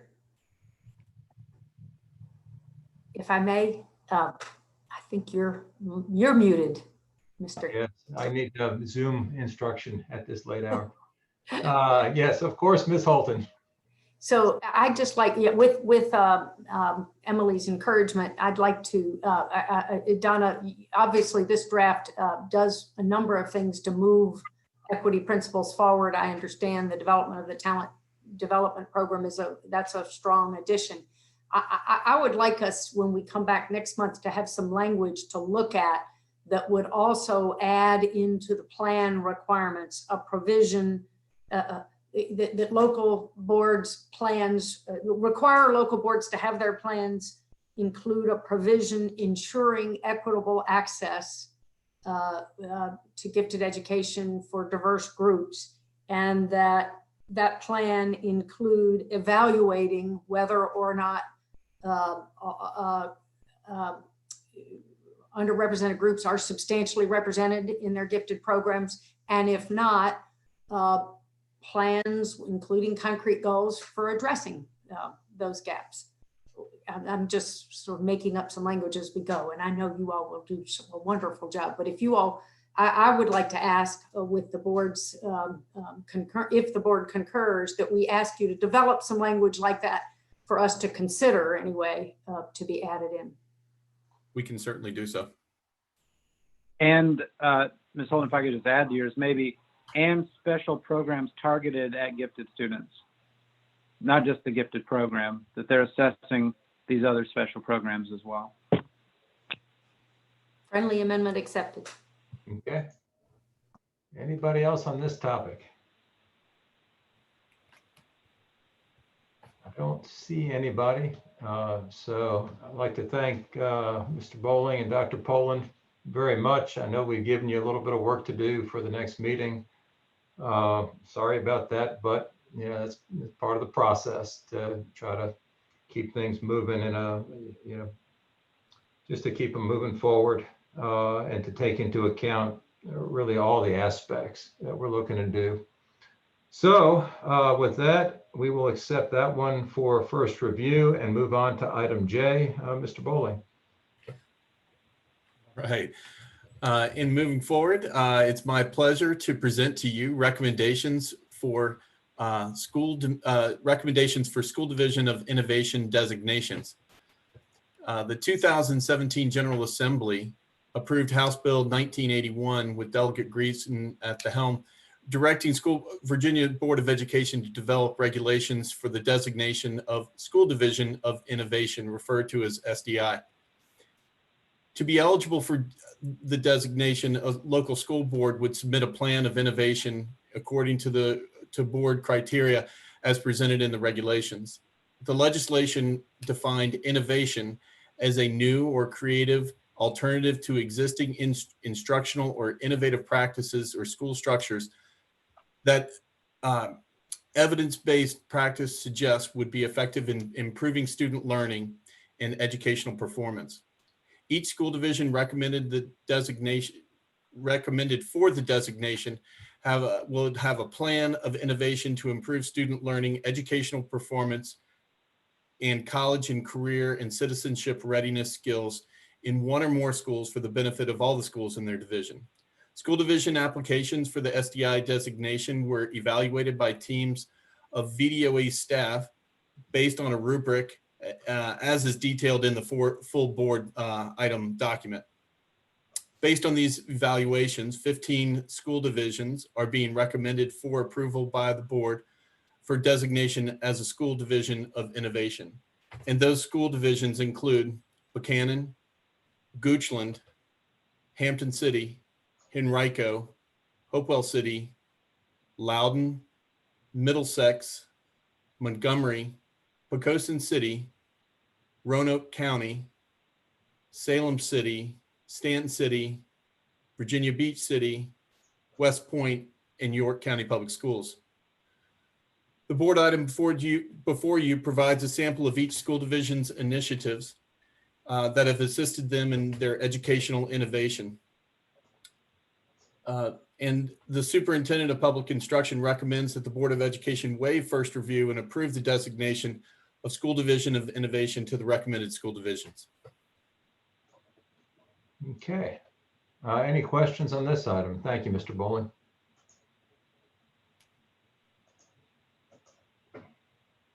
I do not see any. Is there a motion on this since we've been asked to waive first review and move forward? So move to waive first review and move forward. Thank you, Dr. Duran. Is there a second? Second. Thank you, Dr. Wilson. We'll do this by roll call. Ms. Davis-Vaught. Aye. Dr. Duran. Aye. Ms. Holton. Aye. Dr. Mann. Aye. Dr. Pexton. Aye. Dr. Wilson. Aye. And I vote aye. Okay. Well, thank you very much, Mr. Bowling. Thank you very much. All right, presentations. The SEAC annual report, Dr. Hollins, Christine Germeyer, and Jill Sowers. Welcome. Thank you so much, President Gecker, and good afternoon, President Gecker, Vice President Wilson, members of the board, and Dr. Lane. It is my pleasure to be here with you today, along with my Director of the Office of Special Education, Facilities, and Family Engagement, Mr. Hank Millward, and our illustrious chairs of your State Special Education Advisory Committee. We're joined today by both Christine Germeyer, who is the SEAC Chair, as well as Jill Sowers-Becker, who is our SEAC Vice Chair. I'm going to go ahead and turn it over to them, as I can see Emily's been kind enough to load our presentation, but just a reminder that this presentation is for you from your advisory board, and the superintendent recommends that the board receive this presentation and report and its recommendations as it moves forward to create sound policies for student success, specifically as they relate to students with disabilities. And with that, I will hand it over to Christine and Jill's very capable hands. Thank you, Dr. Hollins. Good afternoon, President Gecker, Vice President Dr. Wilson, Dr. Lane, and honorable members of the board. It is my pleasure to join you today alongside my colleague and Vice Chair Jill Sowers, and of course with the support of Dr. Hollins, Mr. Millward, and their teams, to bring you the State Special Education Advisory Committee's annual report for July 2019 through June 2020.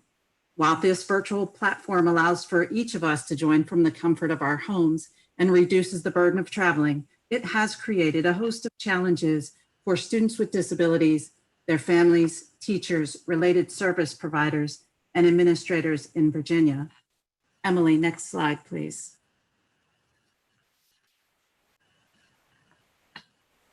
The State Special Education Advisory Committee, or as we refer to ourselves, State SEAC, serves the Commonwealth by advising BDOE of unmet needs within the Commonwealth in the education of children with disabilities, commenting publicly on any rules or regulations proposed by the Commonwealth regarding the education of children with disabilities, advising BDOE in developing evaluations and reporting on data to the Secretary of Education under Section 618 of the Act, advising BDOE in developing corrective action plans to address findings identified in federal monitoring reports under Part B of the Act, and advising BDOE in developing and implementing policies relating to the coordination of services for children with disabilities.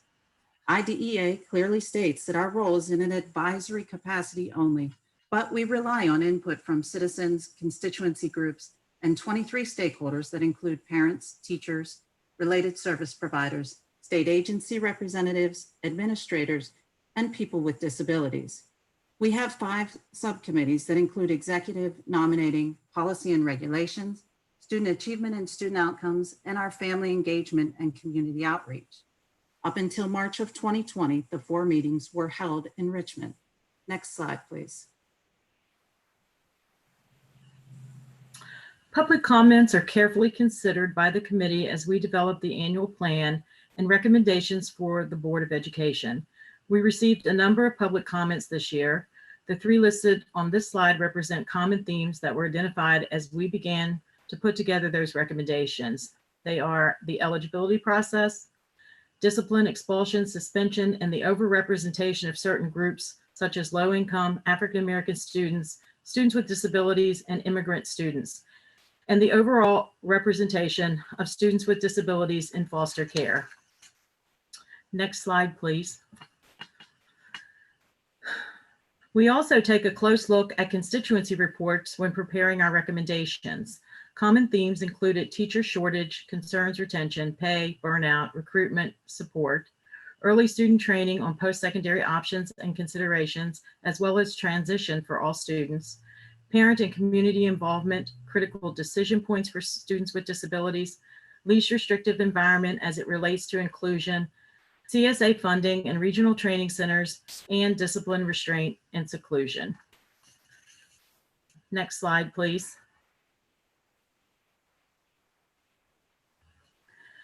The committee identifies specific topics throughout the year for presentations.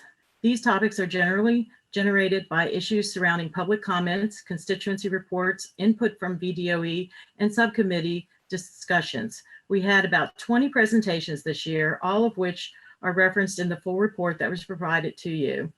To highlight just a few, students with disabilities, discipline, data review, Transition University and Inclusion Project updates, the JLARC audit briefing, and pre-employment transition services. Next slide. The state SEAC wishes to acknowledge the Herculean measures that were undertaken by both the Virginia Board of Education and the Virginia Department of Education after schools across the Commonwealth were closed under Executive Order 53 for the remainder of the 2019-2020 school year. During the pandemic, VDOE worked tirelessly to produce and provide a variety of resources and information through its website. They maintained regular communications with local school divisions. They advocated for waivers at the federal level, and they continually updated a COVID-19 FAQs page to keep families informed. VDOE invested in initiatives to develop online resources that promoted total inclusive school programming and made available the Virtual Virginia platform free to teachers. The efforts of the Virginia Department of Education, Virginia Board of Education, and the Virginia Secretary of Education have not gone unnoticed by the state SEAC.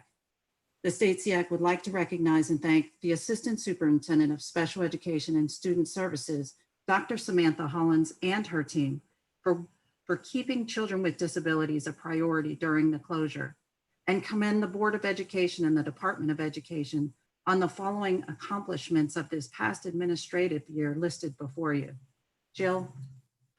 Multiple work groups and task forces who address safety, learning, and the return to school for children across the Commonwealth, implementing the option to sign up for information updates from the Gov delivery system, where Virginia Department of Education shared instructional resources, professional development, support, and information for families directly with stakeholders. Next slide.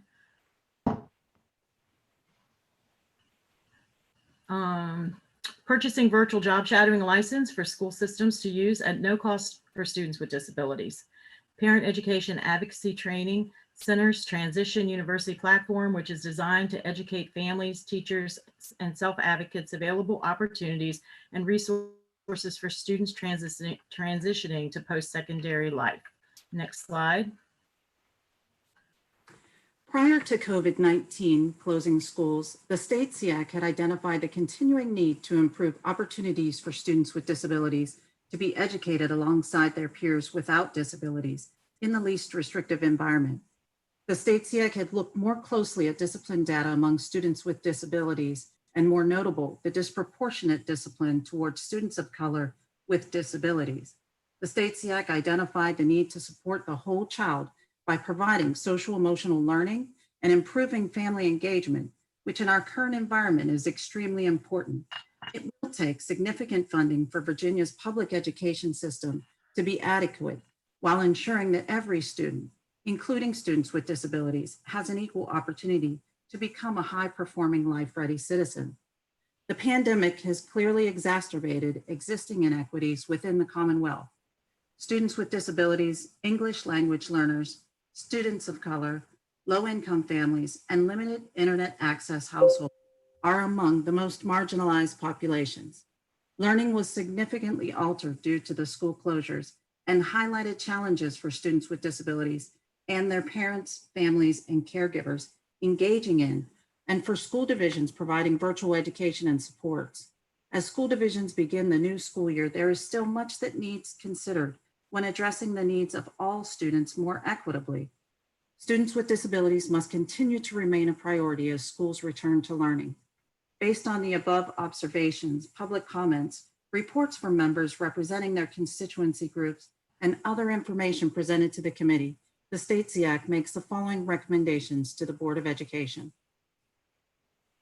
First, continue efforts to address the teacher, staff, and other professional support shortages by exploring available funding, resources, and partnerships, reviewing teacher licensure and application process that is cost, review, time, and praxis requirements, investigating the release of grant awards prior to the fall semester for students enrolled in teacher preparation college courses, pursuing innovative partnerships with institutes of higher education and local school divisions, and support of early career professionals to attain licensure, support retention, and provide highly qualified professional development and technical assistance.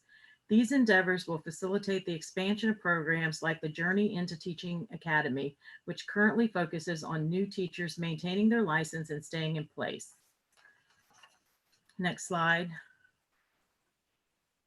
Second, provide local school divisions with additional resources and support needed to further promote social emotional learning and enhance connections for students and families created through existing initiatives, such as social emotional standard developments, grants, and partnerships between community mental health providers and local school divisions to build school-based mental health programs, Virginia tiered systems of support, and promoting behavioral health design.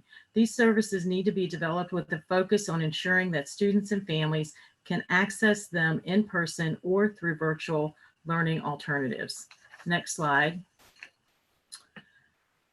Third, continue initiatives by supporting the development of online resources that promote total inclusive school programming and more in-depth training for school personnel that cover special education regulations to include transition, targeted specifically for school building administrators. Transition beginning in elementary through post-secondary choices, advanced online modules for dyslexia that go into more detail than the current module required for teacher licensure, critical decision modules in other languages. And fourth, support efforts of higher education by encouraging partnerships and expanding programs that make permanent the focus on universal design that has been required in the COVID-19 pandemic. Next slide, please. The State SEAC appreciates the opportunity to present these recommendations. Your commitment to make good on the promise of a high-quality education for every child by eliminating racial and socioeconomic inequities in Virginia's public education system is commendable. We recognize that the impacts of the pandemic have put an exhaustive strain on everyone. We have had to adapt and been asked to become more flexible as we watch the equity gap widen. But we remain hopeful that as you are doing your work, you will keep students with disabilities a priority by considering and implementing the recommendations as deemed appropriate without delay. We look forward to working alongside the Virginia Department of Education and the Board of Education to improve outcomes for students with disabilities in the Commonwealth. Once again, I thank you for the privilege of your time today, and I am happy to receive any questions you may have.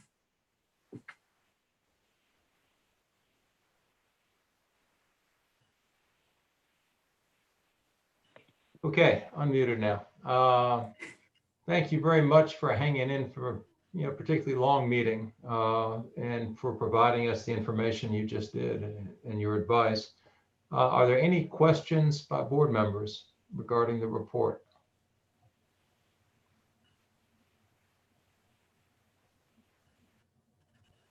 I am not seeing any. Is that right? Just thank you. We really appreciate it. And we know our special ed parents in particular it's a real struggle to hang in there. And I know everybody wants to be back in class in person as normal as we can be, as soon as we can be. And I know you all have been struggling, and I appreciate your kind words for the department about their efforts to struggle along with you. And I know our school boards and school divisions are there too. It's tough times. Thank you. Thank you. Thank you. Okay. So again, thanks very much. We have 2 written reports, and I guess we're now down to discussion of current issues. I think, last meeting we talked about Dr. Lane talking about the state of virtual learning. James, there you are. You ready to do this? And then we can have discussions as people want. Go ahead. Thank you. And I may try to share my screen if I'm allowed, Emily. Yep, you should be able to. And of course, the visual I was going to show you just reloaded, so hopefully this will load in a second. But on our website, we have created a state snapshot of how Virginia schools are reopening. And what you will see is that around 50% of our school districts are in a fully remote model, actually just above 50%. And then the remainder of our school districts are doing some type of hybrid or in person. We updated this on September 8th. Since September 8th, we've heard from a lot of school divisions that are starting to transition to more of a hybrid approach. I've spent a significant amount of time over the last couple of weeks since schools opened for everybody, even though many started well over a month ago, visiting schools that are open for in-person instruction and a school division that was open for virtual instruction, where they're having their teachers teach from the building, and have gotten to learn a lot about what's going on. We have heard from school districts that had some hiccups on the first day and technology and internet issues, but as time has gone on, that has seemed to smooth out. We have nearly 110 school divisions partnering with us directly through the expansion of the Virtual Virginia program. You may be aware that we're essentially working on 4 projects with Virtual Virginia. The first is the traditional project that they provide, and that is to provide internet-based instruction in a synchronous way with a teacher provided by the Virtual Virginia program. Several of our school divisions are using our teachers in that program, which is actually housed from a fiscal standpoint in Charlotte County, to deliver direct instruction to their students. We also, as part of the outreach program, expanded Virtual Virginia to essentially allow any school division to enroll their teachers and students to deliver their instruction through our platform. An overwhelming number of school divisions are doing that now as well. And also in Virtual Virginia, we are creating content K-12 so that when teachers are teaching in a virtual setting, they have readily accessible materials that they can use to instruct. And those materials are rolling out constantly, and a majority of those materials were rolled out just before the beginning of the school year. And a project that we're working on now that is not launched yet is we are also developing K through 12 completely asynchronous instruction modules and courses that can be delivered in school divisions where synchronous instruction is not possible. We certainly know that in many of our communities, internet access for students it is not reliable. And so the governor granted, as part of the GEAR Fund, nearly $18 million. Well, we're gonna grant that money in about 2 weeks, but we held an application process to release that $18 million and are getting ready to release those funds to school divisions now, which are primarily in the applications going to be used for the purchase of devices and MiFis and other things to support internet infrastructure in homes. The governor also set aside nearly $10 million that will go to the Virginia Broadband Initiative for more of those long-term type projects that will bring permanent and stable internet to communities. And so we have found that our teachers over the last few months have created incredible resources, have gained incredible new skills, and overwhelmingly the school divisions that are doing a virtual solution, well, let me say a remote solution, are doing that primarily virtually. But some of our students that lack that access are having to do some of their work asynchronously. And this ties into the conversation that we had yesterday around hours, where recognizing that issue, we did provide the flexibility to school districts, even though we did not waive the hours requirement for core instruction, even though we gave them a pathway to waiving their overall number of hours. We did make it clear that that could be done in any mode, whether that be in-person, hybrid, synchronous, or asynchronous, so that school divisions had the flexibility to meet the needs of students based on the realities in the community as of today. We've also partnered again with our Virginia Public Media stations and are offering television-based instruction in grade bands that can be accessible in the afternoons. Most of the TV stations, in fact, BPM, kudos to them, they took their entire second channel. You know, they had WCVE East and West, I think, E and W, and the entire second channel is now focused on instructional programming. And so that was really nice. And so that's a high-level overview. I can certainly go into much more depth or specific questions, but this state snapshot, if you go to our website, is great. When you hover over it, not only will it tell you the division name and the number of students enrolled, but the exact method of their implementation. You can also scroll over the key factors here, such as in-person, and it'll give you the full list of school divisions that are going in person to build transparency around it. And you can see that populate as I hover over each of the components. And let me say also just a thanks to Yoon Mo and Jen Piper-Runa and Dave Myers on our data team for putting together this great graphic to help people around the Commonwealth know what's going on. Okay, thank you. Are there any questions? Okay, Ms. Holton? Thank you. Emily, if you could stop sharing the screen so I can have the larger boxes again, I'd appreciate it. It's hard for me to see this. Thank you. Thank you, Dr. Lane, for your and your colleagues' heroic efforts. And I know we have teachers and school boards across the Commonwealth that have been making heroic efforts to make virtual learning work. As you know, we've heard from a large volume of the public in the public comment, and certainly in conversations more generally. And we know that there are many students for whom virtual education will just never be an adequate substitute for in-person education. I'd be interested in what is the department doing to partner with the divisions to figure out when and how we can safely return to more in-person education. And, you know, what are we doing to learn from the divisions that are in more in-person status already? What's working, what's not? What are we doing to learn from other states and other countries? What information we make available to school boards to enable them to move as quickly as safely possible to more in-person instruction. Because I do think a lot of divisions have made fairly temporary decisions with a hope that will someday. And obviously a lot of it depends on community transmission and items that are beyond the control of any of us. But what are we doing to be sure our part is ready when the community transmission rates get down? Well, thank you. Of course, we've provided extensive guidance on how to implement any of those strategies, but the Virginia Department of Health did create a document during phase 3 to guide school divisions in how to determine their community transmission rates. And then based on those community transmission rates, they identified which methodology of learning would be most appropriate. I think it's important to note what you said is absolutely true, that whereas virtual learning is a solution to continue kids' education, it does not replace the benefits of in-person learning.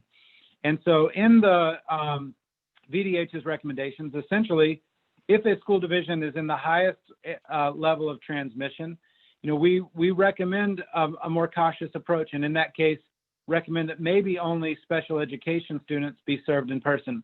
But it's important to note that in the VDH's recommendations that there's really no community transmission level where we would say that our special education students wouldn't be given access to those programs. Ultimately, these are decisions by the school boards, and many school boards have not begun implementing in-person instruction. But even in the highest transmission level, VDH recommends that. In the second, what we would call moderate transmission level, we then begin to recommend that if a community is in moderate transmission, that continuing to serve students with disabilities, but also to begin serving English language learners and K3 and our pre-K through 3 and our youngest learners. In the lowest transmission level, where there is community transmission, but it's low, that's when we recommend really moving to that full hybrid model where students are at least getting partial in-person instruction during the week. And when there's no community transmission, obviously, that's when we would recommend a full implementation.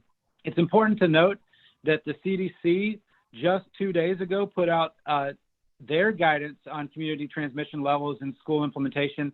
And whereas there are some differences and the VDH is working through that, overall, our plan that we outlined there, and this is new guidance for school divisions, it does seem to be on the whole in alignment with CDC with some needed tweaks that we'll make over the coming weeks. We have also provided to the community health directors a dashboard to help with assisting them in providing information to school districts so that they can best determine their community transmission level. In addition to that, we continue up until this week to meet with our superintendents on a frequent basis. We met every week pretty much until the first day of school. We gave them that day off from meeting with us.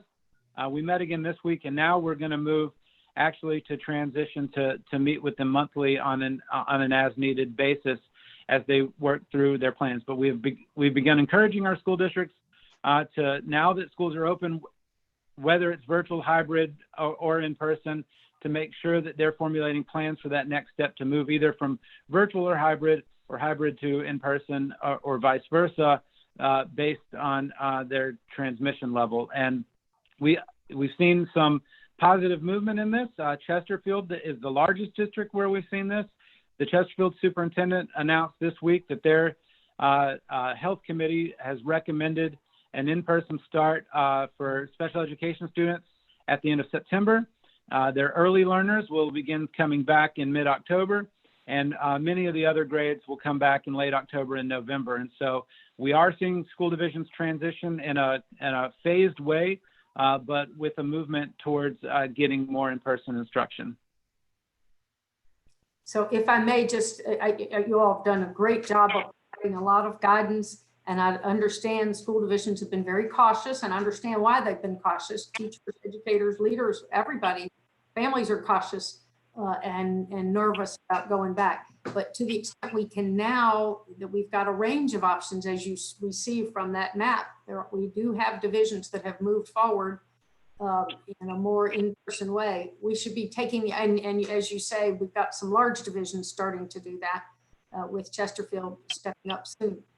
Hopefully, but with the Department of Health, you all can be helping learn lessons from those divisions of, is it working, and what's working better than what's working better, what's working worse, that you can then help share in an ongoing, because we learn new things every day about this virus. We're learning things from the European countries that have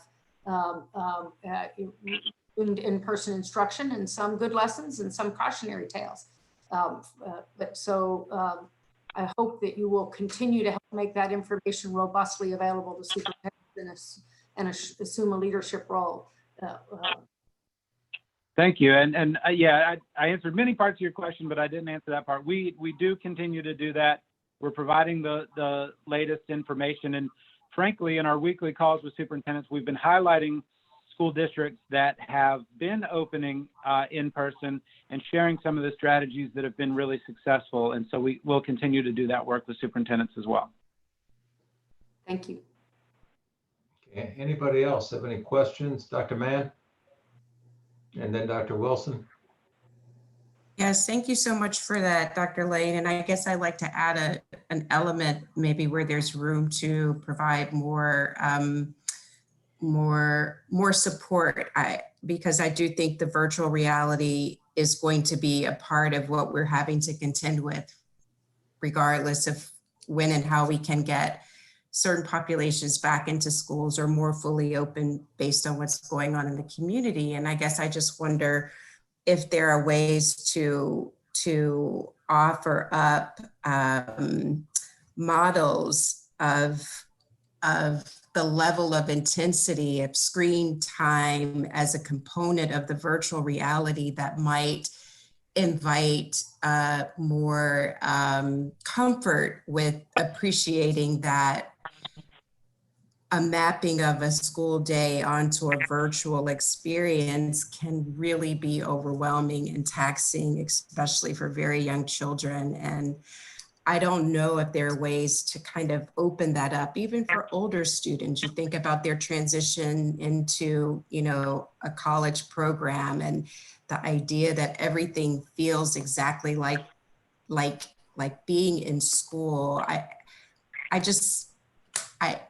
I offer that up as a way to also have us be creative in thinking about how we can support schools in that element, because the intensity of screen experience as the modality, it's just, I do worry about that. I worry about that, especially for very young children, and the science around just the impact of that on, you know, brain development and such. So I just offer that as something to think about. Yeah, thank you, Dr. Mann. And actually, I appear to be oddly frozen in the video side of this, but Michael, because for fears that I'm so frozen I can't do this, maybe you will pop our new virtual learning website on the screen if you have that readily available. But Dr. Mann, we agree with you completely. We created a website that gave school divisions guidance on best practices in virtual learning and limiting screen time. I will tell you, early in that process, we actually created a document that put caps or recommended hours on that. And the school division leadership vehemently objected to having that specificity out there because they wanted flexibility. And so we went instead with this website that does guide them on best practices and making sure that they understand that 5.5 hours of screen time is not appropriate, especially for our youngest learners, and to make sure that they're doing a mixture of synchronous and asynchronous and project-based opportunities to continue students learning and not just all screen time. And I don't know if Michael is still there, but what I will do is make sure to email you the link to our virtual website that provides that guidance. Thank you. Dr. Lane, I do have the site on the screen, and then I also just dropped the link to it in the chat. Yeah, thank you, Michael. Okay, great. Neither of those are populating for me, so I appreciate it. Okay. Dr. Wilson, or Dr. Mann, were you finished? I'm sorry. Okay. Dr. Wilson? Thank you, President Gecker. Actually, with the reference to the website or the landing page and the link, I think my question will be answered. It was about professional development and supports for teachers, but I think I'll find what I'm looking for at those two resources. So thanks. Dr. Pexton? Yeah, just curious. I was just scanning the link real quick, so I haven't had a chance to answer my own question, possibly. But, you know, just from personal experience, a lot of empathy data I'm getting back from other parents. Is there a section on there on how we are supporting parents? Because I'm getting a lot of, you know, from my own engagement with the 6-year-old and who I'm working with, daycare that we still work with. You know, a lot of parents are either, you know, explicitly just not engaging because they never had to this level, and it's just not natural, or they just don't know how. The scramble to figure out how to get the Google Classroom last week is ridiculous for so many people. So anyway, I'm just curious what that looks like as far as really trying to, because that's a big component of this. So Yeah, No, thank you for the question. Then I'll turn it over to Michael. But what I will share is that we have seen obviously a huge increase in parent engagement in general, with parents being more and more involved than ever because they have to be. And I hope that's a component that we can continue even after this is done. Recognizing that each school division's model and the way they've built it is unique. The plans for how they're educating parents really come from them because the platforms they use may not be ours, so on and so forth. But our 3R document, our major guidance document on how to reopen in this way, provides information on how to communicate with families, but I'll turn it over to Michael to provide additional details.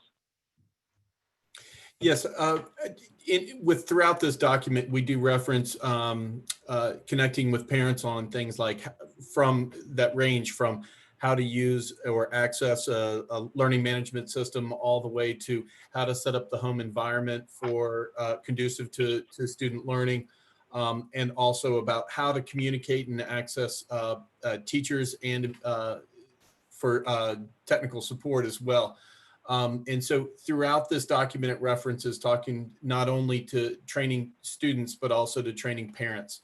And in addition, we have a number of resources through student services on supporting parents through in virtual learning and other learning modalities. great, thank you. Okay,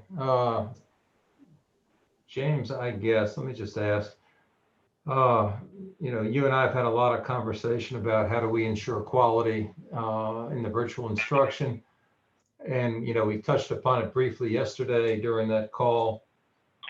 And that sort of ties into my mind to what are the department's current expectations with regard to outcomes for this year? And what I mean by that is, thank you. When we started this, you and I were talking in March, and, when nobody knew how long-term this was going to be, the discussion was basically, how are we going to make up the time we missed for the, last school year? Are we going to do it at the end? Are we going to do summer? Are we going to do acceleration in the fall? And then it became our conversations as this grew on, how are we going to support our kids as they come back to school? And the trauma that has been, inflicted upon them by, going through the virtual part and the, sort of lack of school for the end of the last school year.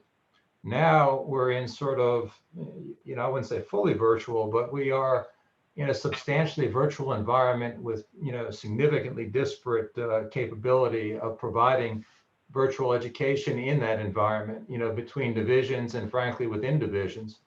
I think I get asked a lot, actually, what are we expecting? I get an email a day about, are we going to test? But the real question there is, are we expected to do well on the tests?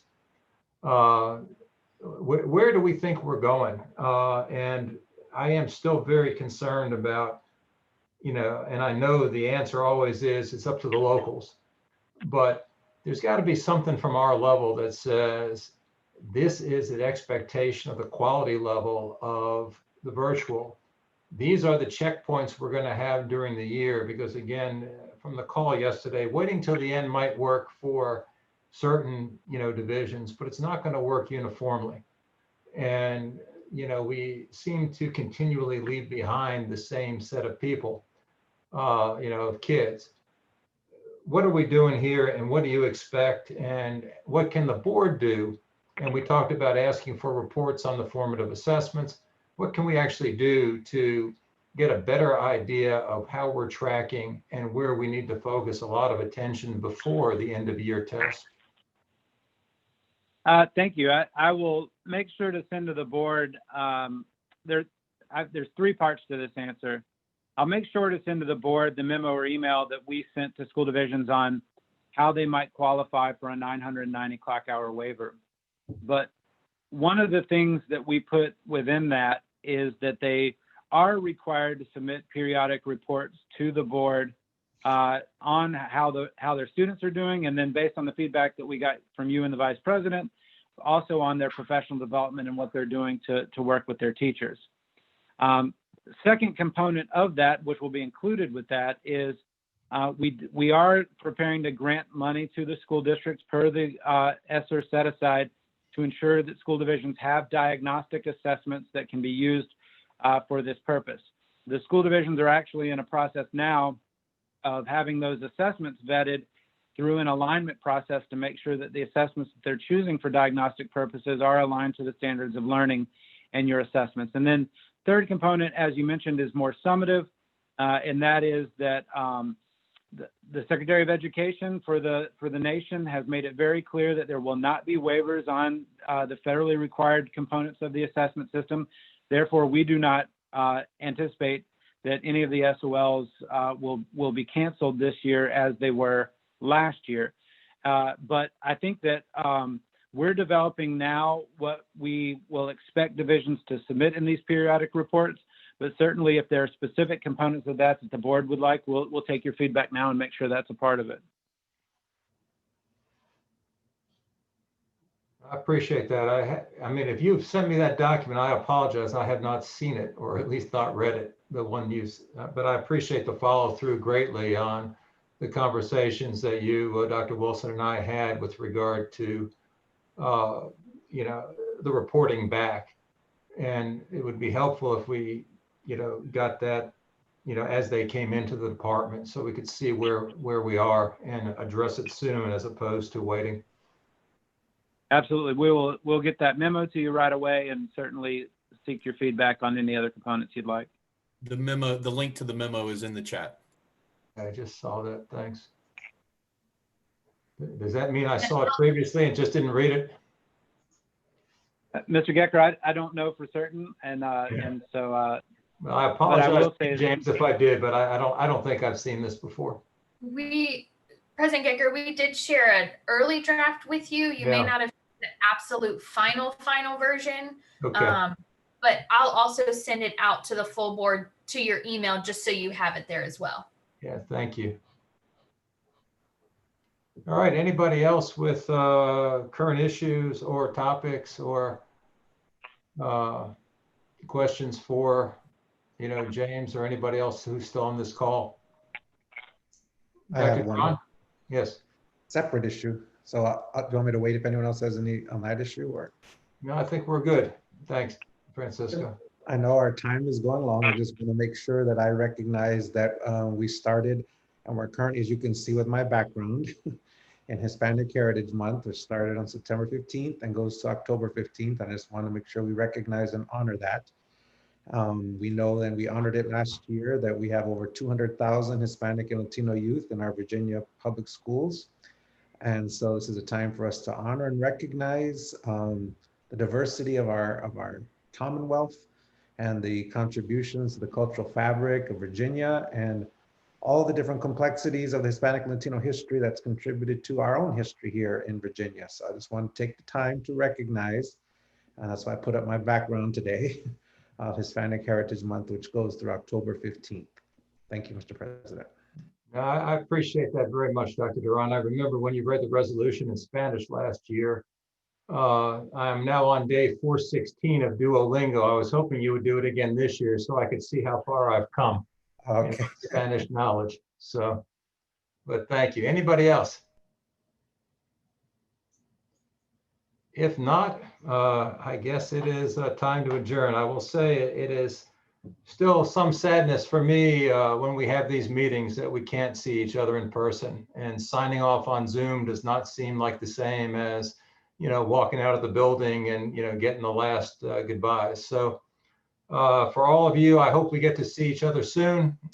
Thank you very much for spending, you know, the couple of days and the work that has been put in to get to these couple of days. And, you know, James and everybody else at DOE, we clearly recognize, all of us recognize the stress that the current environment has created. You know, we tend to, I think maybe just I tend to, you know, feel that stress on me and think, well, it's just me. But there is that, you know, recognition that the stress that every parent feels today is, you know, multiplied when you are basically trying to help all the parents in the Commonwealth see their kids through their education program in a way that none of us anticipated we would be having today.